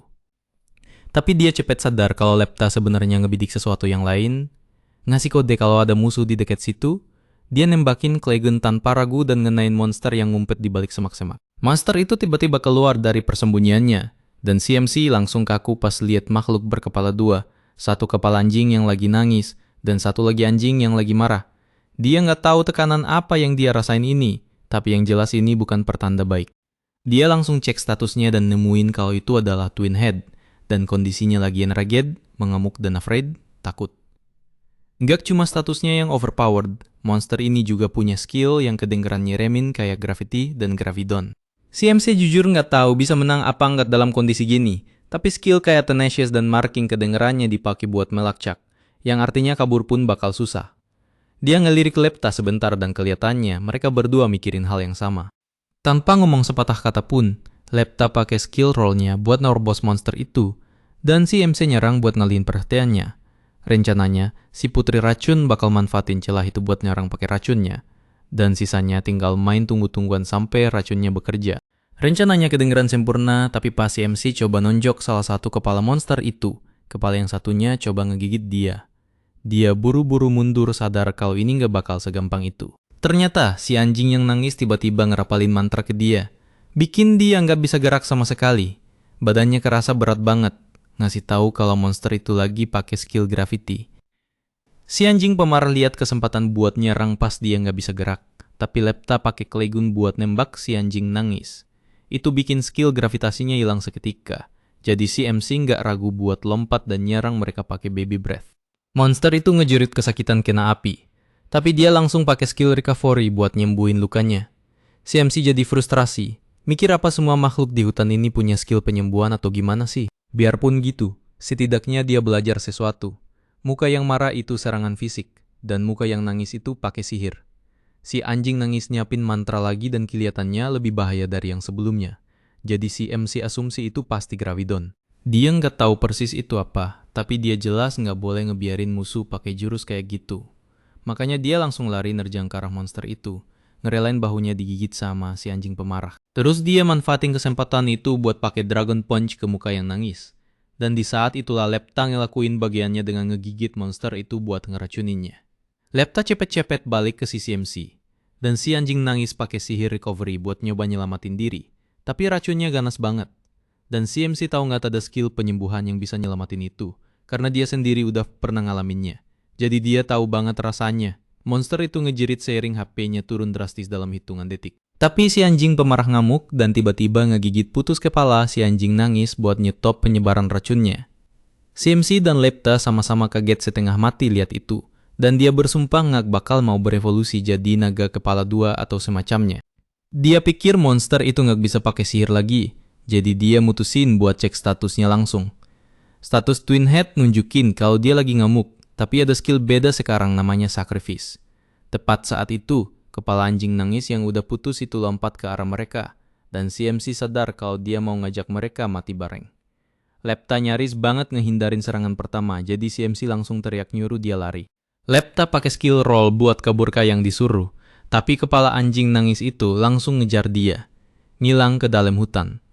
Si MC coba ngejar buat nyelamatin dia, tapi si anjing pemarah yang lagi ngamuk ngehalangin jalan, gak ngebiarin dia lewat. Ini bikin dia kejepit, karena dia harus buru-buru atau si putri racun bakal celaka. Gak ada pilihan lain selain ngelawan si anjing pemarah pakai kekuatan fisik murni. Sekarang karena musuhnya udah nggak punya sihir, si MC nyekik lehernya dan ngelempar dia tinggi ke udara, cuma buat lompat nyusul dan nangkep kepalanya. Dia ngasih tahu monster itu kalau semuanya udah tamat. Terus ngehantam dia ke tanah dengan kekuatan penuh, bener-bener ngehancurin kepalanya. Voice of God ngasih tahu kalau skill Nutcracker naik dari level 1 ke level 2 gara-gara itu.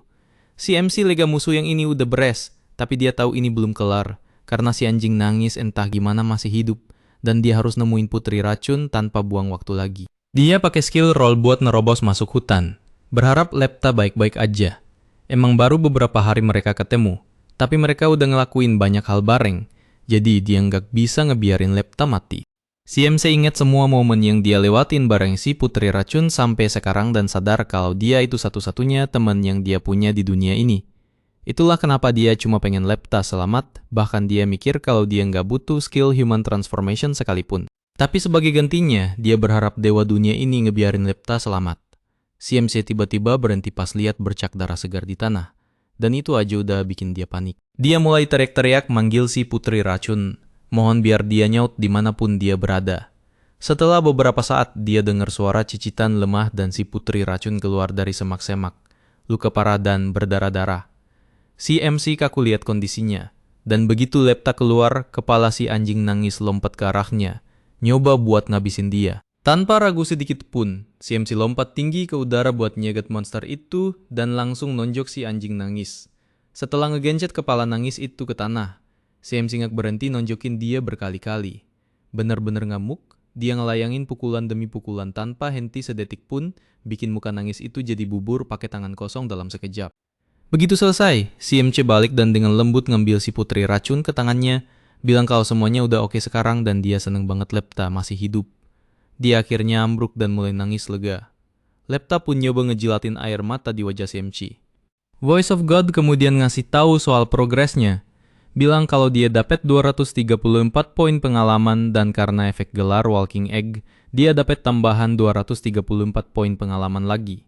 Si MC nyuruh suara itu diam dulu karena dia lagi nggak mikirin soal itu sekarang. Dia sadar kalau Lepta adalah satu-satunya sahabat berharga yang dia percaya di dunia ini. Jadi selama ada Lepta, dia bahkan nggak peduli lagi apa dia bisa jadi manusia atau enggak. Tepat pas dia bilang gitu, Voice of God nyebutin kalau yang Plague Dragon udah naik dari level 33 ke level 37. dan dia baru aja nerima skill Human Transformation. Si MC kaku sesaat di situ nyoba memproses info baru ini, dan dia hampir nggak percaya kalau itu beneran baru aja kejadian. Sementara itu, balik di desa, Mariel lagi nikmatin secangkir teh dengan damai dan Miria lapor kalau dia udah selesai bersihin pintu masuk dan lorong. Dia bilang kalau mereka jarang banget dapet tamu dari luar kota kayak gini, jadi dia penasaran orangnya kayak gimana.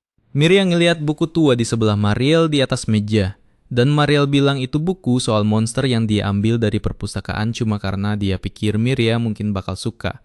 Miria makasih dan mutusin buat lihat-lihat. Nemuin halaman soal Dark Worm dengan tulisan besar di samping gambarnya. Dia nggak bisa baca tulisannya, jadi Mariel jelasin kalau itu teks kuno yang deskripsiin rank monster itu. Dark Worm itu rank F, jadi bahkan Miria pun bisa ngalahinnya. Tapi monster rank D itu beda cerita. Dia harus jadi petualang terlatih, buat punya harapan bisa ngalahin monster segitu. Apalagi monster yang lebih tinggi dari rank B itu bahaya banget dan cuma pahlawan atau orang suci yang bisa ngalahin mereka. Miria jelas khawatir cuma denger deskripsinya, tapi dia mutusin buat lanjut baca bukunya dan lihat halaman soal Rock Dragon. Mariel bilang kalau bukunya nulis itu rank C, tapi dia denger kalau mereka bisa jadi makin kuat lewat evolusi. Nggak diragukan lagi itu monster yang bisa dengan gampang bunuh manusia biasa. Makanya dia selalu bilang ke Miria dan orang desa buat, jangan pernah keluyuran ke dalam hutan. Miria akhirnya paham seberapa bahayanya hutan itu sebenarnya. Jadi dia nerima peringatan Mariel sekali lagi. Setelah hening sebentar, Mariel bilang kalau kayaknya tamu mereka udah sampai, dan pas banget dua cewek petualang dari sebelumnya masuk ke dalam rumah. Adegan berpindah ke dua gadis yang sedang berjalan menyusuri jalan setapak tanah, tepat di pertengahan antara desa dan hutan. Suasananya sih tenang, tapi kerasa banget ada ketegangan misi yang menggantung di udara. Salah satu dari mereka memecah keheningan dan mempertanyakan keputusan temannya. Dia heran kenapa sih temannya itu mau nerima misi peringkat C cuma dengan seorang elf sebagai pasangannya. Misi level segitu tuh bukan main-main. Butuh persiapan matang, pengalaman, dan seringkali butuh rombongan besar buat nanganin situasi tak terduga. Buat seseorang yang pangkatnya masih merangkak naik di guild, ini rasanya risiko yang gak perlu diambil. Dia ngotot kalau lebih bijak nunggu anggota lain kumpul dulu sebelum nekat masuk. Sedalam itu ke hutan. Si gadis satunya menanggapi dengan santai, nyaris tanpa beban. Dia bilang kalau mereka berdua bareng, semuanya bakal jadi lebih gampang. Sambil senyum jahil, dia nambahin kalau situasinya memburuk. Dia tinggal kabur aja dan ninggalin temannya di belakang. Temannya langsung berhenti, kesal banget. Terus nanya apa dia beneran tega ninggalin dia buat mati. Si gadis itu ketawa dan bilang kalau itu cuma bercanda doang. Terus dia ngejelasin, biarpun diklasifikasikan sebagai peringkat C, misinya bukan buat ngehajar monster kuat, tapi cuma eksplorasi hutan dan ngumpulin informasi. Jadi secara teori harusnya nggak bahaya-bahaya amat. Lalu dengan nada yang lebih serius, dia ngingetin kalau mereka lagi nyari orang yang mungkin udah tewas. Adegan kilas balik ke momen sebelumnya pas mereka masih di desa. Waktu ngobrol sama pemberi misi, si klien kaget lihat ada elf di situ. Dan komentar kalau jarang banget ada elf tinggal di antara manusia di desa kecil kayak gini. Si wanita muda itu ngejawab dengan tenang kalau dia cuma setengah elf dan memperkenalkan dirinya sebagai Miar. Nadanya tegas tapi tetap sopan. Nggak lama kemudian, Miar minta supaya mereka nggak ngebeberin detail misinya ke Miria. Soalnya orang yang lagi mereka cari itu kemungkinannya kecil banget buat masih hidup.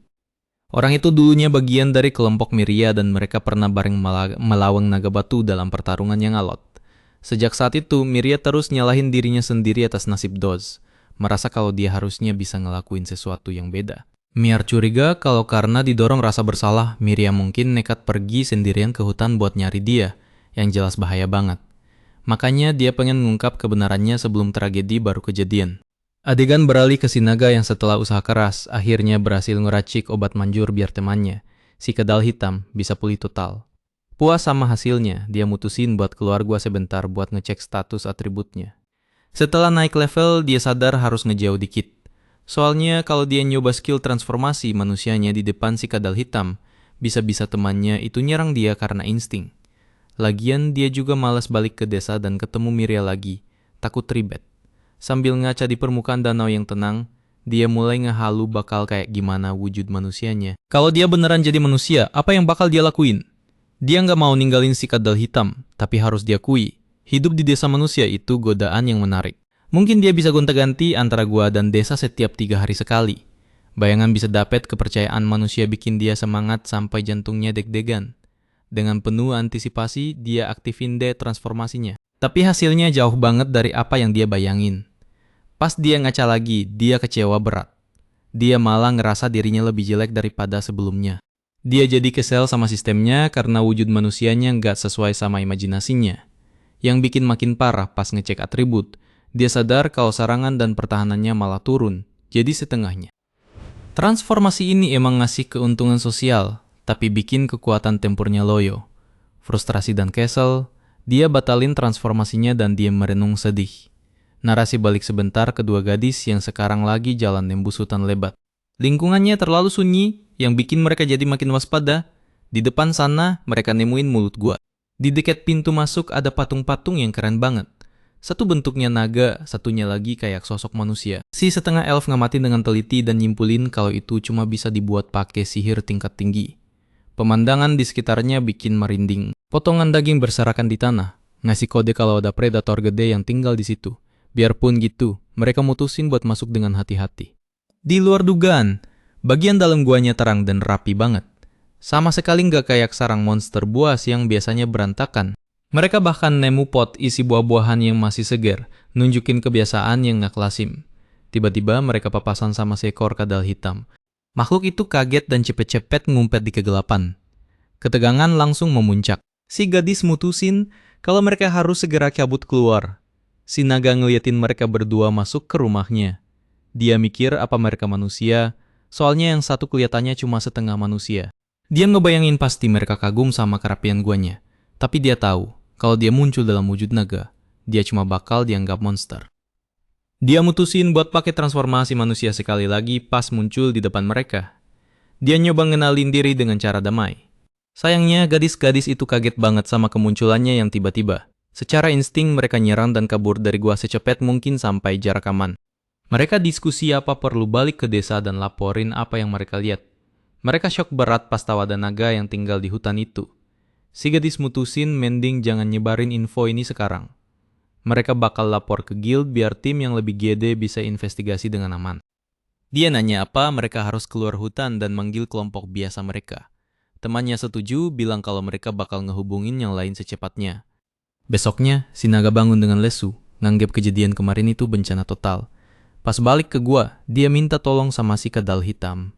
Ada kawanan monyet yang hobi nyuri daging keringnya dan dia mutusin buat ngasih pelajaran. Si kadal hitam ngeracik racun ampuh buat dicampur ke daging sebagai jebakan. Mereka nunggu sampai salah satu monyet kena umpan. Pas sadar ada yang keracunan, para monyet ngamuk dan manggil bala bantuan. Terus muncul deh pemimpin kawanan mereka yang gede dan gagah banget. Si naga langsung kenalin kalau itu monster klasifikasi tinggi. Pas ngecek statusnya, dia tahu kalau itu monster peringkat D+, wujud evolusi dari orangutan yang udah ngalahin alpha sebelumnya buat ngambil alih kepemimpinan. Berevolusi lewat pertarungan itu dianggap sesuatu yang sakral. Ditambah lagi, si bos monyet ini punya sihir pendukung yang bisa nguatin seluruh klannya. Si naga nembakin bola api dahsyat, tapi para monyet bikin perisai pertahanan yang ngeblokir serangan itu. Abis itu, mereka langsung maju nyerbu bareng-bareng dengan dukungan si kadal hitam. Dia berhasil ngalahin beberapa musuh, tapi si bos monyet berhasil nangkep si kadal hitam dan ngelempar dia ke pohon. Untungnya, si naga berhasil nangkep dia sebelum nabrak. Di momen itu, dia sadar kalau pertarungan lanjut kayak gini, mereka berdua bakal mati. Ingat punya skill telepati baru, dia nyoba negosiasi. Dia minta si bos nenangin anak buahnya dan nawarin penawar racun buatan si kadal hitam sebagai ganti gencatan senjata. Si orangutan ngejawab dingin kalau tawaran itu nggak mungkin diterima. Mereka dianggap ancamannya terlalu gede buat didiemin. Mending habisin mereka sekarang. Biarpun harus ada korban. Si naga berargumen kalau mereka terus tarung, nggak bakal ada yang selamat. Menurut dia, para monyet ini cuma tahu nyelesain masalah lewat kematian. Meski begitu, si bos pura-pura nerima tawaran itu pas si kadal hitam ngasih penawar ke monyet yang keracunan. Ternyata itu semua jebakan. Manfaatin kelengahan itu, mereka nyulik si kadal hitam.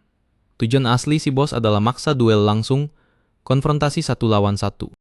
Bentrokan dimulai dengan brutal. Si orangutan ngelempar si naga jauh banget dan terus-terusan nyerang tanpa henti. Si naga mundur, cari jarak sambil analisis ritme lawannya. Pas si bos maju lagi, dia aktifin kemampuan charge, melompat presisi, dan ngasih serangan yang bikin kaki monster itu amblas ke tanah. Manfaatin celah itu, dia ngelancarin rentetan serangan Karen yang nurunin vitalitas musuh secara drastis. Pas dia mau ngasih pukulan terakhir, Dia malah kena serangan balik ganas yang gak keduga dan kepental ke belakang. Di depan matanya, si bos monyet berevolusi sekali lagi, makin kuat pakai tenaga yang didapat dari pertarungan. Konfrontasi yang tadinya udah bahaya, sekarang jadi makin ngeri.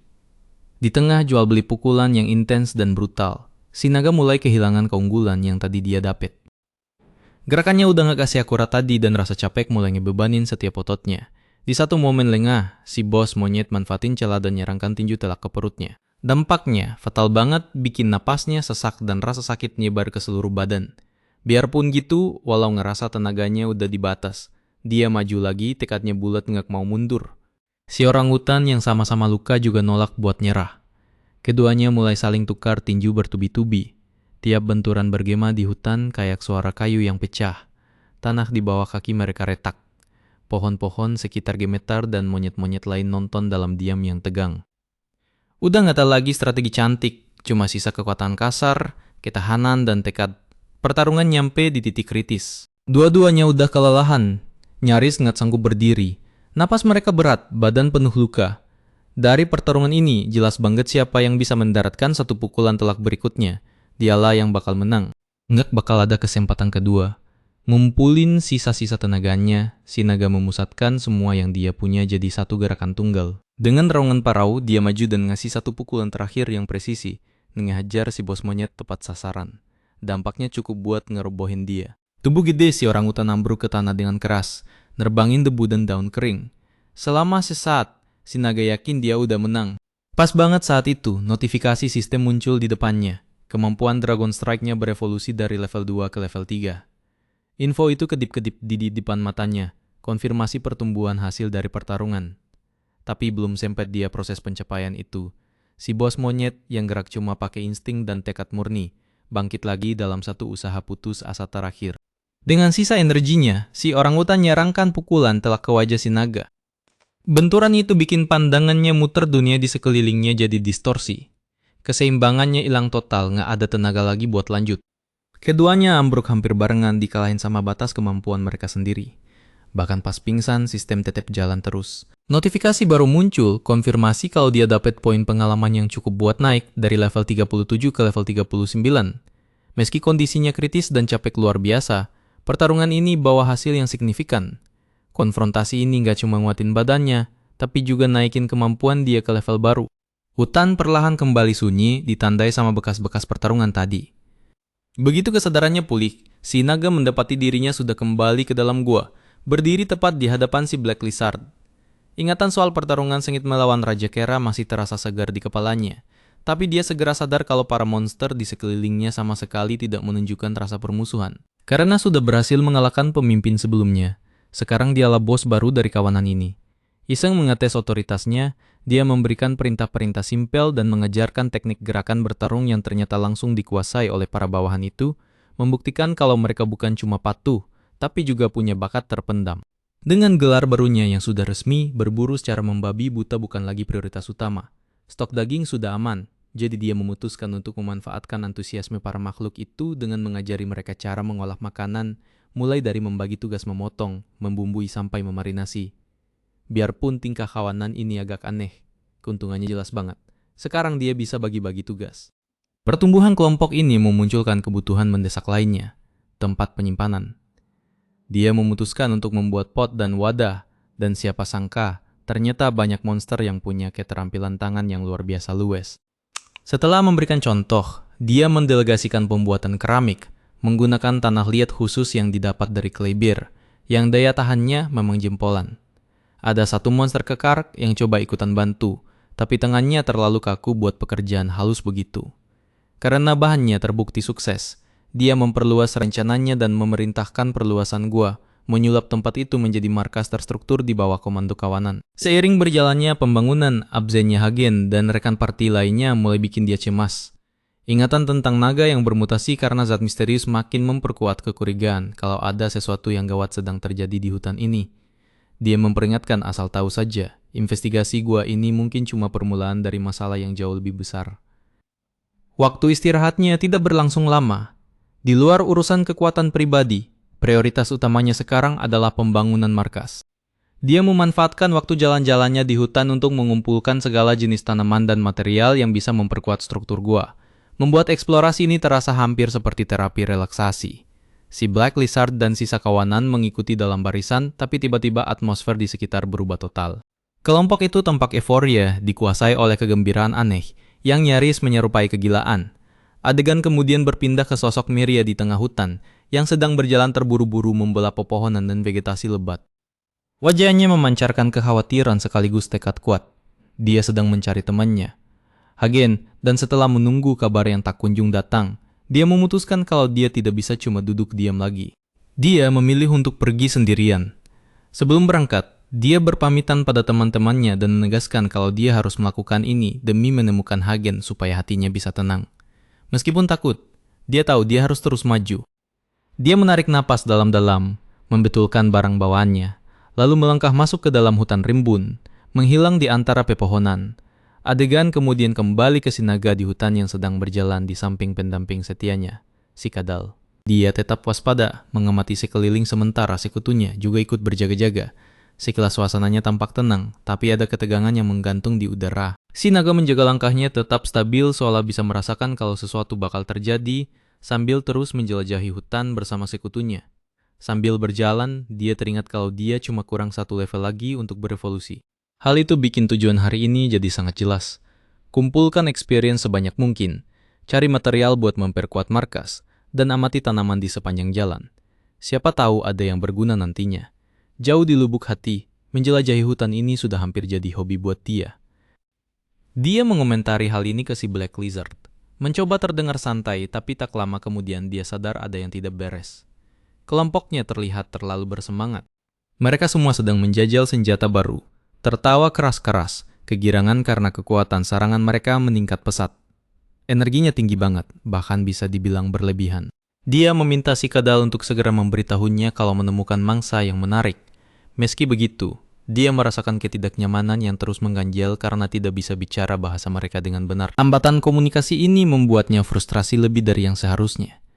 Tak lama kemudian, keheningan hutan pecah saat sekawanan serigala muncul dari kegelapan, menggeram sambil mengepung area tersebut.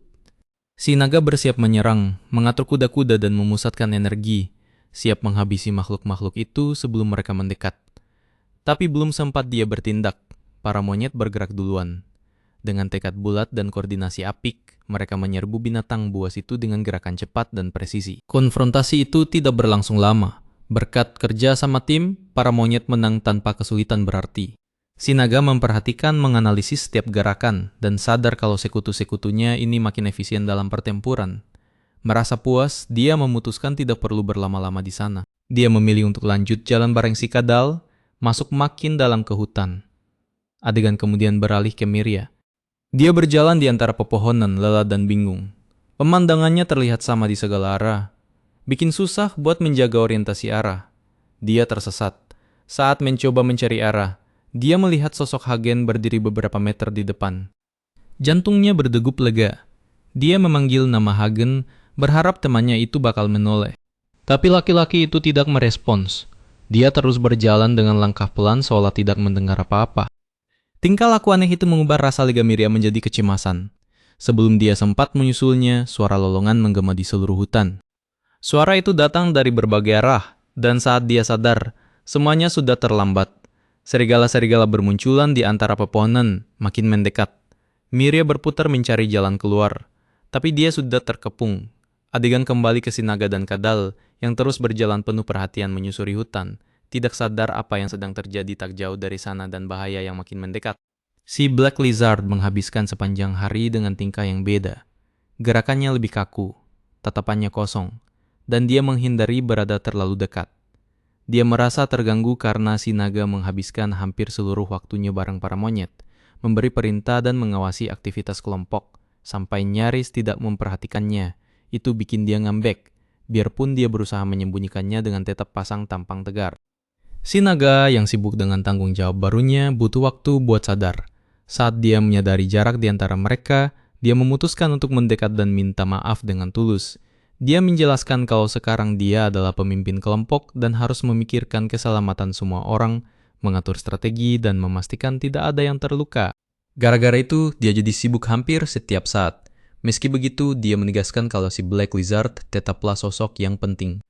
Dia berjanji kalau mulai besok, dia bakal meluangkan waktu khusus cuma buat mereka berdua. Momen tanpa kewajiban di mana mereka bisa berburu bareng, menjelajah jalur baru, dan bersenang-senang kayak dulu lagi. Mendengar ini, si Black Lizard langsung ceria lagi, ekspresinya berubah dan ketegangannya lenyap. Dia mendekat secara natural persis seperti biasanya. Namun di tengah keseruan mereka, suara yang berbeda bergema menembus pepohonan. Itu bukan suara yang biasa. Keduanya berhenti pada detik yang sama.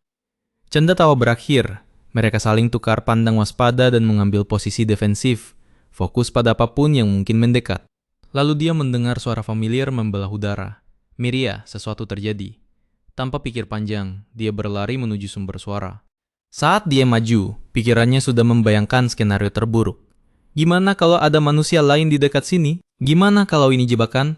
Saat akhirnya sampai, dia mendapati ketegangan menyelimuti area itu. Seseorang bersikeras kalau mereka bukan musuh. Dia memperingatkan kalau itu berbahaya. Terlambat dia bertanya apa gadis itu baik-baik saja. Dia buru-buru mengecek AP gadis itu. Masih tinggi, syukurlah. Meski begitu, dia mengakui pada dirinya sendiri. Kalau Miria benar-benar dalam bahaya, dia bakal bertindak, tidak peduli berapa harganya atau siapa yang harus dihadapi. Di momen itu, notifikasi muncul di hadapannya. Gelar Little Hero naik dari level 2 ke 3. Gelar Path of Evil naik dari 3 ke 4. Dalam hati dia mengejek si suara Tuhan dan meminta, nyaris seperti doa dalam diam, supaya Miria tetap selamat. Tanpa ragu, dia menerjang ke arah salah satu serigala dan menghantamnya dengan kekuatan penuh sampai makhluk itu terlempar jauh. Sebelum dia sempat bernapas lega, dia sadar kalau yang lain sudah mengepungnya dari segala sisi. Saat dia mencoba mengecek statusnya untuk lebih memahami situasi, dia sadar kalau angka-angkanya teracak seolah ada energi yang mempengaruhi segala sesuatu di sekitarnya. Tanpa waktu buat mikir panjang, dia memutuskan buat menyelesaikannya pakai kekuatan otot saja. Dia maju melawan monster-monster itu dengan tubuh terbalut api yang intens. Salah satu serigala tumbang nyaris seketika, tapi sisanya menyerang barengan. Meski begitu, dia menangkis serangan-serangan itu cuma pakai satu tangan, memamerkan ketahanan fisik yang impresif. Dalam sekejap, mereka semua berhasil dikalahkan, membuktikan kalau penyergapan itu tidak cukup buat menghentikannya. Setelah pertempuran usai, dia menerima experience dalam jumlah besar. Tapi saat dia berbalik, dia sadar kalau gadis itu ketakutan. Mencoba menunjukkan kalau dia bukan ancaman, dia mengulangi gestur yang pernah dia lakukan sebelumnya. Pelan-pelan, gadis itu ingat kalau ini adalah naga yang sama yang pernah menyelamatkannya dulu. Suasana langsung cair dan keduanya senang bisa ketemu lagi. Tapi tidak ada waktu buat ngobrol santai karena beberapa monster masih mendekat. Dengan tekad bulat, gadis itu naik ke punggungnya dan bersama-sama mereka menerjang ke arah musuh. Sementara itu di desa, Mariel dan yang lainnya sudah menyadari kalau Miria menghilang dan gak butuh waktu lama sampai mereka mulai panik. Gregory langsung mencari Miria ke seluruh penjuru desa barang warga lain, tapi batang hidung gadis itu sama sekali gak kelihatan dimanapun. Mariel sebenarnya sudah menduga hal ini bakal terjadi, dan dia yakin banget kalau Miria pergi ke hutan, persis seperti yang dia takutkan. Gregory sempat tanya apa dia perlu ikut mencari ke dalam hutan, tapi Mariel dengan tegas menyuruhnya untuk tetap menyisir area desa saja, karena masih ada kemungkinan Miria bakal balik lagi ke sana. Gregory menuruti perintah itu tanpa ragu sedikit pun dan cuma berpesan agar Mariel hati-hati sebelum wanita itu pergi. Di sisi lain, kelompok Meltia dan Yuno akhirnya tiba di lokasi dan mereka semua langsung bergerak menuju pinggiran hutan Noah. Salah satu petualang sempat melihat situasi dan bilang kalau hutannya nggak kelihatan seram-seram amat. Tapi rekannya langsung meyakinkan kalau tempat itu mencurigakan banget. Mirip kayak gua tempat mereka nemuin guci yang penuh dengan parasit aneh waktu itu. Ditambah lagi, mereka juga sempat melihat seekor Plague Dragon di sana. Jadi mereka menyimpulkan kalau terlalu berisiko buat menyelidiki tempat itu cuma berdua. Makanya mereka memanggil bala bantuan. Anggota tim bertanya apa mereka bakal mulai pencarian sekarang juga. Tapi Meltia memberitahu kalau mereka harus ke desa dulu. Rencananya adalah menemui klien dan minta izin resmi untuk mengerahkan seluruh anggota tim biar nggak buang-buang waktu lagi nantinya. Mereka semua pun bergegas menuju desa. Sementara itu, si tokoh utama kita masih sibuk lari dikejar-kejar kawanan Mahawolf sambil menggendong Miria di punggungnya. Suara Tuhan mencoba memperingatkannya kalau para Mahawolf itu sudah tepat berada di belakang mereka, dan meskipun si naga nggak paham apa yang diomongin suara itu, dia sadar betul kalau situasinya lagi gawat darurat. Lagi pula monster-monster ini gigih banget dan jumlahnya jauh lebih banyak dari sebelumnya. Setelah beberapa saat, mereka sampai di sebuah parit yang sangat sempit dan si tokoh utama melihat ini sebagai peluang emas. Di tempat sempit begitu dia nggak bakal bisa dikepung, yang artinya dia bisa melindungi Miria dengan lebih maksimal. Begitu dia menaruh Miria di tempat yang aman, si tokoh utama langsung melompat ke arah para Maha Wolf untuk menghabisi mereka pakai skill Baby Breath dan cakar andalannya. Dia berhasil mengalahkan mereka tanpa masalah berarti, tapi dia merasa ada yang aneh karena monster-monster itu sama sekali nggak mencoba buat kabur, dan dia jadi penasaran kenapa bisa begitu. Suara Tuhan memberitahu kalau dia nggak bisa dapat poin pengalaman alias EXP karena levelnya sudah mentok. Si naga sebenarnya sudah tahu soal itu, jadi dia kembali mengecek keadaan Miria. Sayangnya dia nggak menyadari sesuatu yang ganjil. Ada makhluk berlendir aneh yang keluar dari mata bangkai Mahawolf itu. Tanpa sadar si naga menggendong Miria lagi dan lanjut lari, meskipun dia bingung harus ngapain. Soalnya kalau dia nekat bawa Miria balik ke desa dengan wujud begini, kejadian lama bakal terulang lagi. Warga desa pasti bakal menyerangnya kayak waktu itu. Dia juga nggak bisa komunikasi sama mereka, jadi mustahil cara itu bakal berhasil. Si tokoh utama mulai bertanya-tanya, sebenarnya ngapain sih Miria sendirian di hutan begini? Mustahil kalau anak itu nggak tahu betapa bahayanya tempat ini. Miria mengatakan sesuatu, tapi di telinga si naga suaranya terdengar nggak jelas. Padahal dia tahu kalau saja dia bisa nanya langsung, semuanya bakal lebih gampang. Kendala bahasa ini benar-benar bikin pusing. Jadi untuk saat ini dia memutuskan buat bawa Miria ke tempat aman di dekat desa dulu. Tiba-tiba Miria memeluknya makin erat dan ngomong sesuatu lagi, tapi kali ini si naga agak paham maksudnya. Si tokoh utama langsung merasa berbunga-bunga karena dia yakin banget Miria baru saja bilang terima kasih, dan baginya ucapan itu berharga banget. Suara Tuhan tiba-tiba merusak momen indah itu dengan bertanya apa dia mau melihat pohon evolusi sekarang. Si naga agak kesal sih diganggu, tapi dia memutuskan buat ngecek juga. Dan suara Tuhan pun menampilkan 4 jalur evolusi yang berbeda. Tapi kali ini dia sadar kalau opsi evolusi Plague Dragon gak ada di daftar. Padahal wujud dia sekarang kan Plague Dragon. Suara Tuhan cuma bilang kalau dia gak bisa memberikan penjelasan soal itu di level si naga yang sekarang. Si tokoh utama mengabaikan peringatan lama itu dan menegaskan kalau dia memang gak berniat jadi Plague Dragon lagi. Soalnya Miria pasti gak bakal mau naik di punggungnya. Kalau dia tetap jadi naga wabah yang seram. Setelah itu, suara Tuhan memberikan detail evolusi lainnya. Salah satunya adalah Dark Dragohuman. Itu adalah Dragohuman tingkat rendah yang dikategorikan sebagai demi-human, dan tubuhnya diselimuti sisik gelap.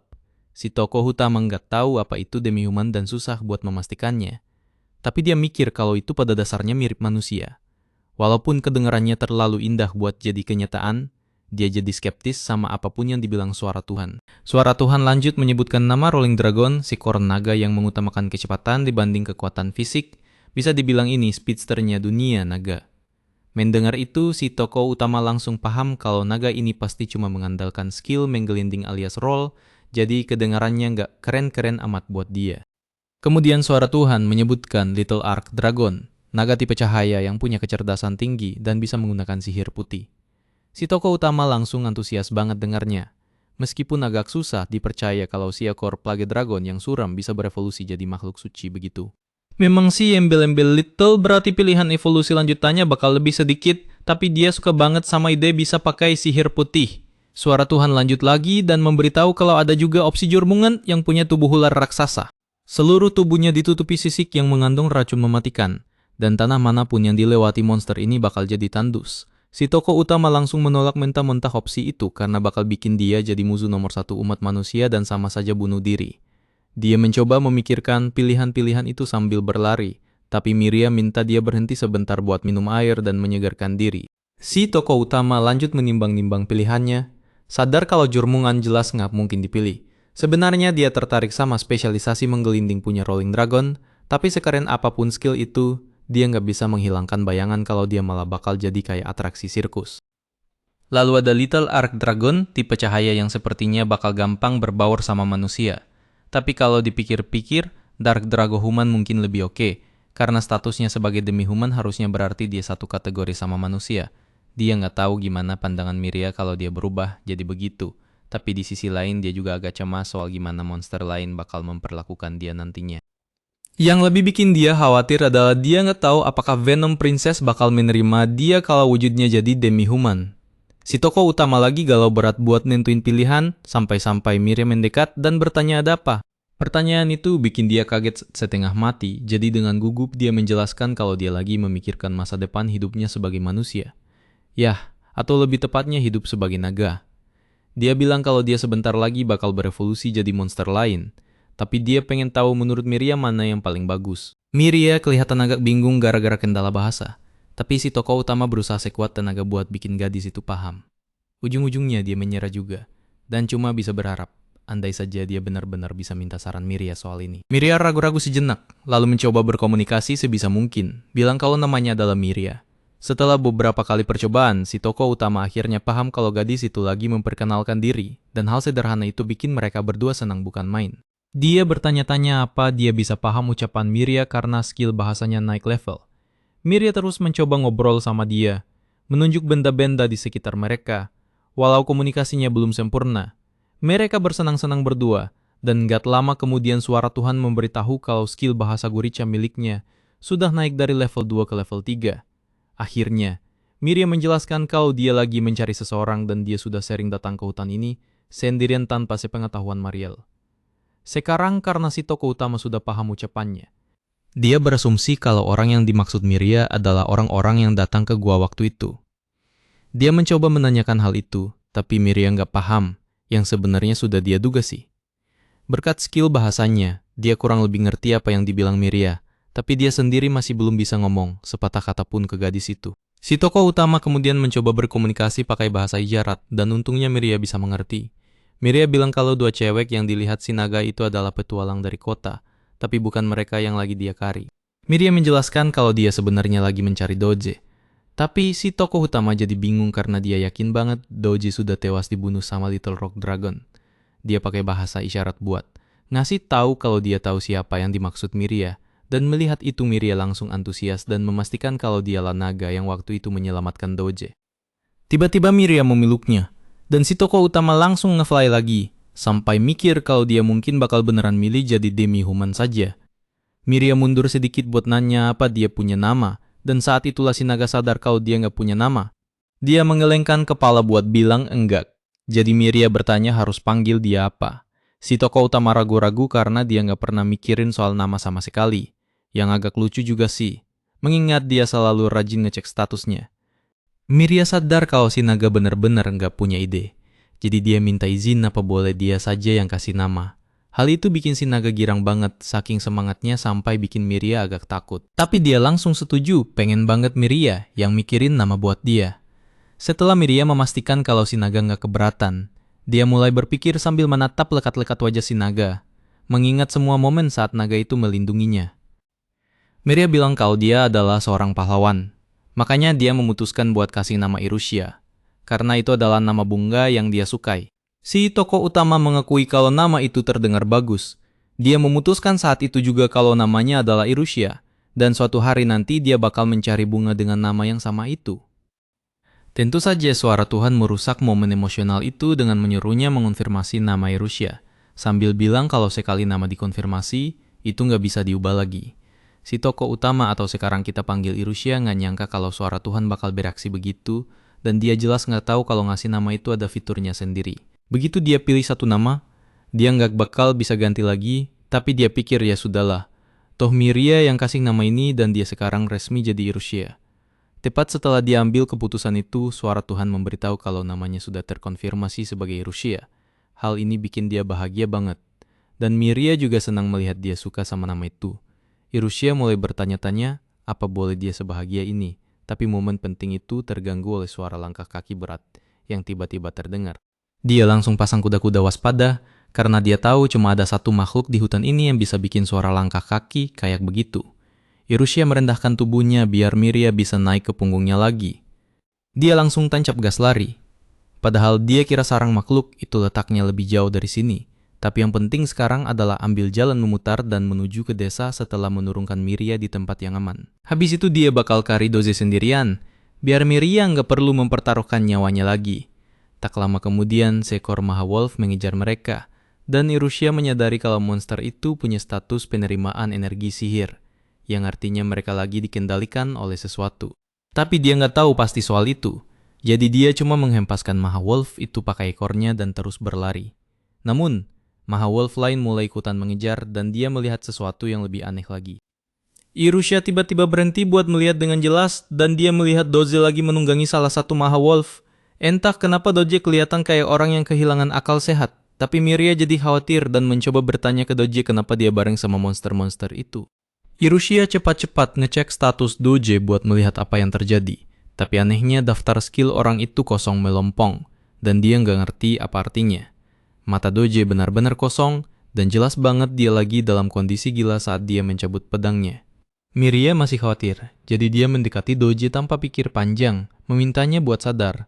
Para Mahawolf mencoba menyerang gadis itu, jadi Irusha dengan sigap melompat buat melindunginya. Doze memanfaatkan kesempatan itu buat menyerang Irusha pakai pedangnya. Jadi Miria terpaksa menembakkan bola api buat menghentikannya. Berkat itu, Irusha berhasil menjatuhkan Doze. Tapi dia bingung banget melihat Doze yang panik sambil memeluk gumpalan tanah kayak itu adalah harta karun. Doze cepat-cepat bangkit dan menjadikan para Mahawolf sebagai tameng.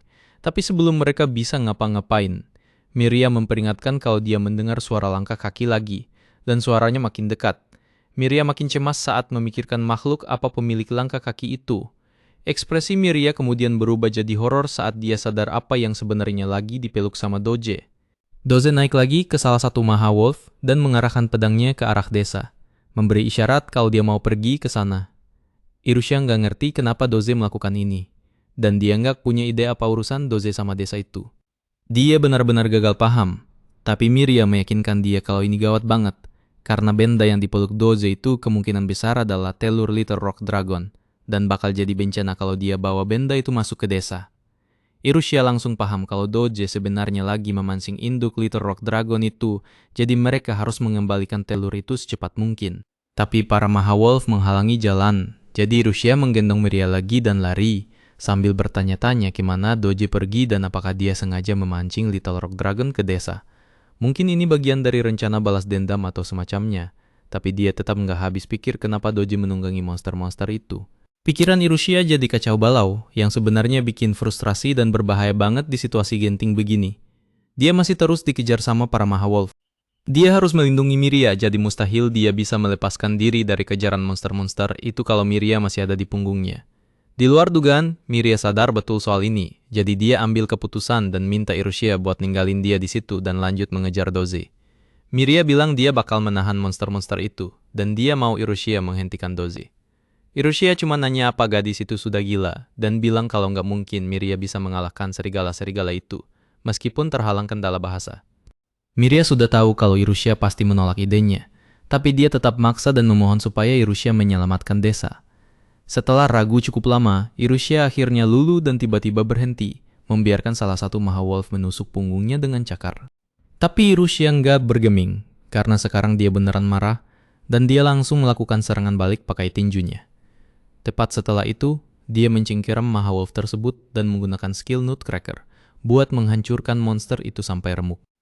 Namun begitu dia mengalahkan satu Mahawolf, yang lain mengambil kesempatan buat mendekati Miria. Irusha nggak buang waktu dan langsung melesat melindungi gadis itu, menggunakan cakarnya buat menghabisi para Mahawolf. Sialnya, karena jumlah mereka lumayan banyak, bahu Miria terluka kena cakar salah satu Mahawolf. Irusha dengan cepat menjatuhkan monster itu dan mendekap Miria, bilang kalau semuanya bakal baik-baik saja meskipun gadis itu terluka. Miria masih lebih mengkhawatirkan orang lain dan meminta Irusha buat buru-buru ke desa untuk menyelamatkan mereka. Irusha menerima permintaan itu, berjanji kalau dia bakal melindungi desa, tapi dia memegang Miria erat-erat dan menegaskan kalau dia juga bakal melindungi gadis itu. Sementara itu, anak-anak di desa lagi asik main tanpa tahu apa yang sedang terjadi. Karena matahari sudah mulai terbenam, Gregory menyuruh mereka buat cepat pulang. Raungan keras dan berbahaya dari Little Rock Dragon terdengar di kejauhan, tapi Gregory nggak tahu suara apa itu dan cuma bisa bingung. Mariel juga sempat mendengar raungan itu, tapi dia meyakinkan dirinya sendiri kalau itu cuma perasaannya saja. Langit makin gelap dengan cepat dan dia harus menemukan Miria secepat mungkin, jadi dia nggak bisa berhenti buat hal lain. Di tempat lain, Meltia dan krunya bergerak menuju desa, sambil menghabisi beberapa Mahawolf di sepanjang jalan. Saat matahari terbenam, Doze terus melaju dengan kecepatan tinggi. Sementara seekor Little Rock Dragon yang mengamuk mengejarnya di belakang. bernafsu buat mengambil kembali telurnya. Saat semua kekacauan ini terjadi, seekor slime misterius dan mencurigakan dari tadi mengintai di balik bayang-bayang hutan tanpa diketahui siapapun. Miria jelas masih kesakitan karena lengannya yang terluka. Tapi Irusia nggak pernah melepaskan pegangannya saat dia berlari, sadar kalau dia harus bergegas sampai ke desa secepat mungkin sebelum semuanya berubah jadi bencana total. Pas dia nengok ke belakang dan sadar ada cewek di punggungnya, si naga buru-buru ngecek kondisinya. Biarpun mereka habis jatuh, kabur gila-gilaan, dan ngelewatin bahaya yang ngeri banget, luka-luka cewek itu ternyata nggak separah yang dia bayangin sebelumnya. Fakta itu bikin si naga ngerasa lumayan lega. Di sisi lain, Miria akhirnya juga nyadar sama kondisi naga kita ini. Waktu Miria ngelihat tanda-tanda kelelahan yang jelas banget dan luka-luka di punggung si naga, dia langsung pakai sihirnya buat nyembuhin luka-luka itu. Cahaya lembut langsung nyelimutin sisik-sisiknya, dan rasa sakitnya mulai hilang. Perhatian manis dari Miria ini malah bikin si naga jadi agak salah tingkah. Reaksi yang kocak banget buat makhluk sekuat dia. Gak lama setelah itu, tanpa buang-buang waktu, Miria nyuruh dia buat buru-buru. Dia ngejelasin kalau monster itu bisa nyampe ke desa kapan aja. Dan setiap detik itu berharga banget. Adegan terus pindah ke para penduduk desa. Beberapa dari mereka kelihatan cemas banget pas lihat ada makhluk-makhluk aneh yang mulai bermunculan di sekitar area itu. Kepanikan langsung nyebar, dan banyak yang mulai nebak-nebak dari mana asal monster-monster itu. Gregory langsung sadar kalau ada yang gak beres. Perlindungan yang dibuat sama Mariel, yang harusnya bikin desa tetap aman, ternyata nggak berfungsi semestinya. Bariernya sih masih ada, tapi jelas banget udah mulai bokor. Biarpun begitu, Gregory nggak mau diem aja. Dia langsung ngadepin salah satu makhluk yang mendekat dan berhasil ngalahinnya dengan gampang. Ngebuktiin jam terbangnya yang tinggi dalam pertarungan, tapi tiba-tiba, seekor naga raksasa muncul tepat di depan mukanya. Gregory jelas langsung was-was buat orang yang terbiasa ngelindungin desa. Ngeliat naga yang tiba-tiba Spiderman gitu aja udah cukup bikin dia mikir yang ngat-ngat. Tapi sebelum dia sempat ngelakuin hal yang nekat, Miria buru-buru manggil dia dan minta dia buat tenang. Miria ngejelasin kalau naga itu datang bukan buat nyerang desa. Malahan dia ada di situ justru buat bantuin mereka. Gregory beneran shock berat pas ngelihat Miria lagi asyik naik di atas punggung naga. Selama beberapa detik, dia cuma bisa enggelak jenak dan gak bisa ngomong apa-apa. Setelah sempat bingung sebentar, mereka berdua akhirnya saling mengenalin satu sama lain. Gregory ingat kalau dia pernah ketemu Miria sebelumnya di desa. Miria pun nyoba buat ngeyakinin dia lagi. Dia ngejelasin kalau ini emang susah dipercaya, tapi naga ini tuh naga yang sama yang pernah dia lihat sebelumnya.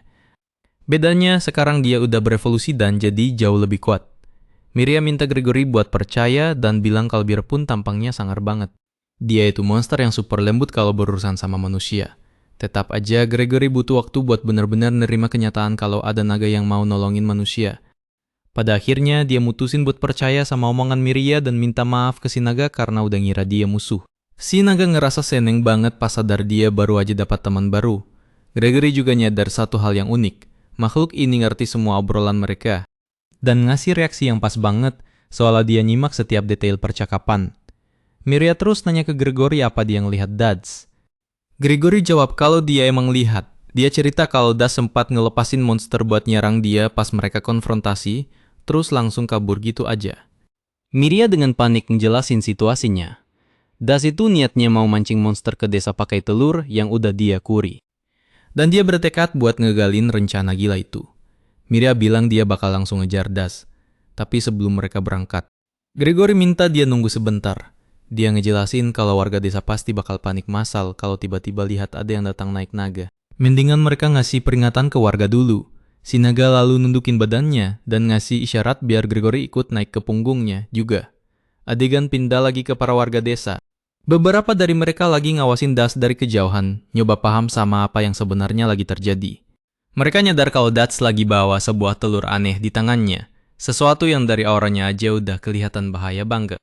Tiba-tiba, Miria dan Gregory muncul terbang di atas desa naik naga kita, yang otomatis langsung bikin semua mata tertuju ke mereka. Mereka buru-buru nanya apa ada yang lihat kemana Das pergi.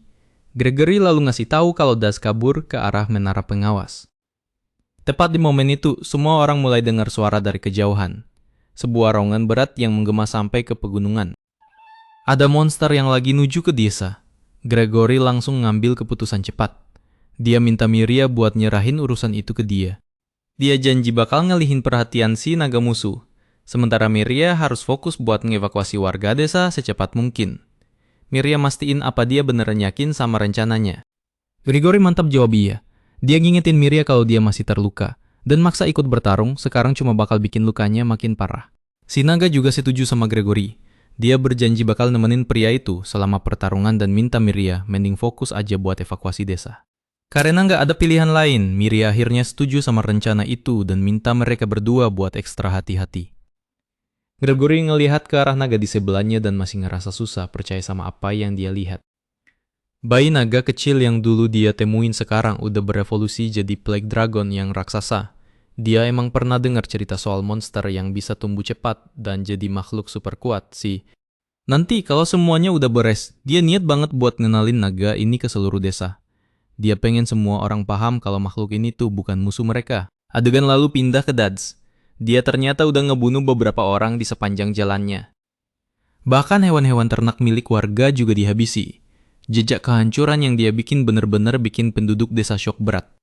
Banyak yang gak habis pikir kenapa dia bisa setega itu. Tiba-tiba Gregory muncul sambil naik di atas si naga, yang pastinya bikin warga desa makin melongo keheranan. Beberapa orang langsung teriak nyuruh dia mundur, ngasih peringatan kalau Das lagi nyoba mancing naga ke desa. Gregory langsung ngerespons, nyuruh semua orang buat kabut dari area itu secepat mungkin. Tanpa buang-buang waktu lagi, warga desa langsung lari kocar-kacir ke berbagai arah. Das yang licik langsung manfaatin momen pas mereka lagi lengah buat ngelancarin serangan kejutan ke Gregory. Pukulannya sukses bikin Gregory jatuh dari punggung naga. Tepat setelah itu, Das nekat nyoba nyerang si naga. Tapi, naga kita ini refleksnya cepat banget dan berhasil nangkis serangan itu sebelum ngasih damage yang serius. Dengan kekuatan penuh, si naga nyengkram Das dan udah siap buat ngasih serangan pamungkas. Tapi ada sesuatu yang bikin dia ragu. Pas dia sadar kalau Das kayaknya lagi dikendaliin sama semakam kekuatan aneh, si naga mutusin buat ngebunuh dia. Sebagai gantinya, dia pakai skill khusus buat bikin Das tertidur pulas.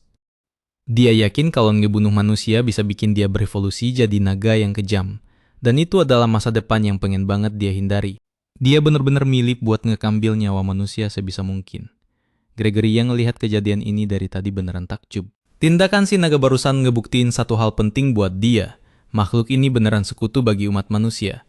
Setelah itu, si naga sadar kalau masih ada masalah yang jauh lebih gede. Dia harus ngerebut kembali telur itu sebelum semuanya terlambat.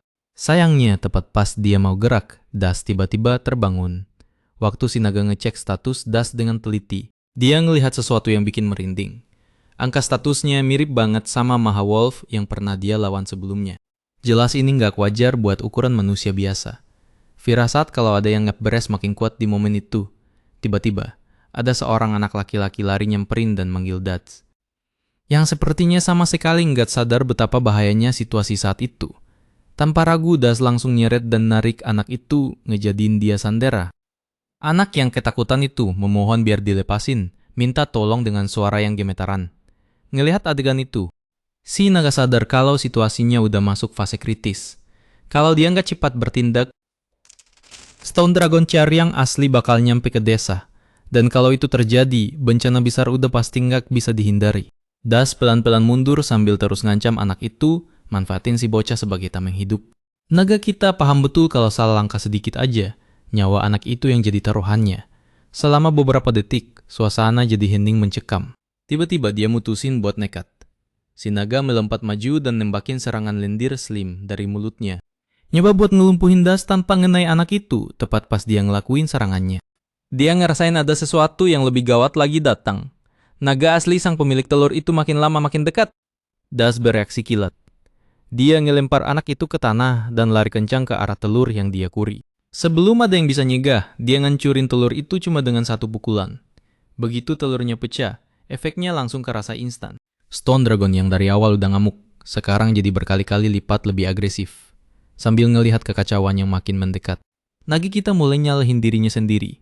Dia mikir apa dia udah bikin kesalahan fatal karena nggak ngehabisin Das dari awal. Mungkin kalau dia tegas, semua ini bisa dicegah. Biarpun begitu, dia ngerasa sedikit lega karena anak yang disandera tadi berhasil selamat. Di momen itu, Gregory muncul lagi di sebelahnya dan nanya apa dia baik-baik aja. Si naga langsung merespons dengan cepat. Dia minta Gregory buat bawa anak itu ke tempat aman dan ngasih tahu kalau dia bakal tetap di sana buat ngadepin monster itu sendirian. Gregory paham betapa gawatnya situasi ini. Tanpa banyak protes, dia langsung gendong anak itu dan lari ke arah desa buat nyari tempat aman. Si naga sadar kalau nyawa banyak orang sekarang bergantung sama dia, dan dia pun mutusin buat ngadepin Stone Dragon itu. Biarpun dia tahu musuhnya jauh lebih kuat darinya. Tujuannya sekarang bukan buat menang, tapi buat ngulur waktu biar warga desa bisa kabur. Dia mulai nyerang pakai semburan api dan beberapa tubrukan keras. Tapi sisik batu musuhnya benar-benar alot dan bisa nahan semua serangan tanpa nerima damage berarti. Sebagai balasannya, Stone Dragon itu ngelakuin serangan balik dengan kekuatan yang brutal banget dan ngebanting naga kita sampai ke tanah. Pas semuanya kelihatan udah nggak ada harapan, warga desa tiba-tiba muncul buat bantuin dia, cuma bermodal busur dan tombak seadanya. Bareng-bareng, mereka berhasil nyusun serangan yang sukses ngenai mata monster itu. Tapi waktu naga kita ngecek status musuhnya, dia sadar kalau HP monster itu masih sisa banyak banget. Gak lama setelah itu, Stone Dragon ngamuk sejadi-jadinya. Sampai ngebunuh satu warga dan bikin beberapa lainnya luka parah. Karena gak bisa nemuin strategi buat menang. Dan ngelihat sistem nunjukin kalau satu-satunya opsi adalah kabur, naga kita nyaris putus asa. Tapi di momen super kritis itu, suara ilahi dari sistem ngumumin kalau dia baru aja naik level. Dari level 3 ke level 4. Sensasi aneh langsung ngalir di sekujur tubuh si naga. Dan dia sadar kalau dia udah mulai masuk ke proses evolusi. 4 jalur evolusi muncul di depannya, masing-masing nawarin tipe pertumbuhan yang beda-beda. Masalahnya nggak ada waktu buat nganalisis semuanya dengan santai.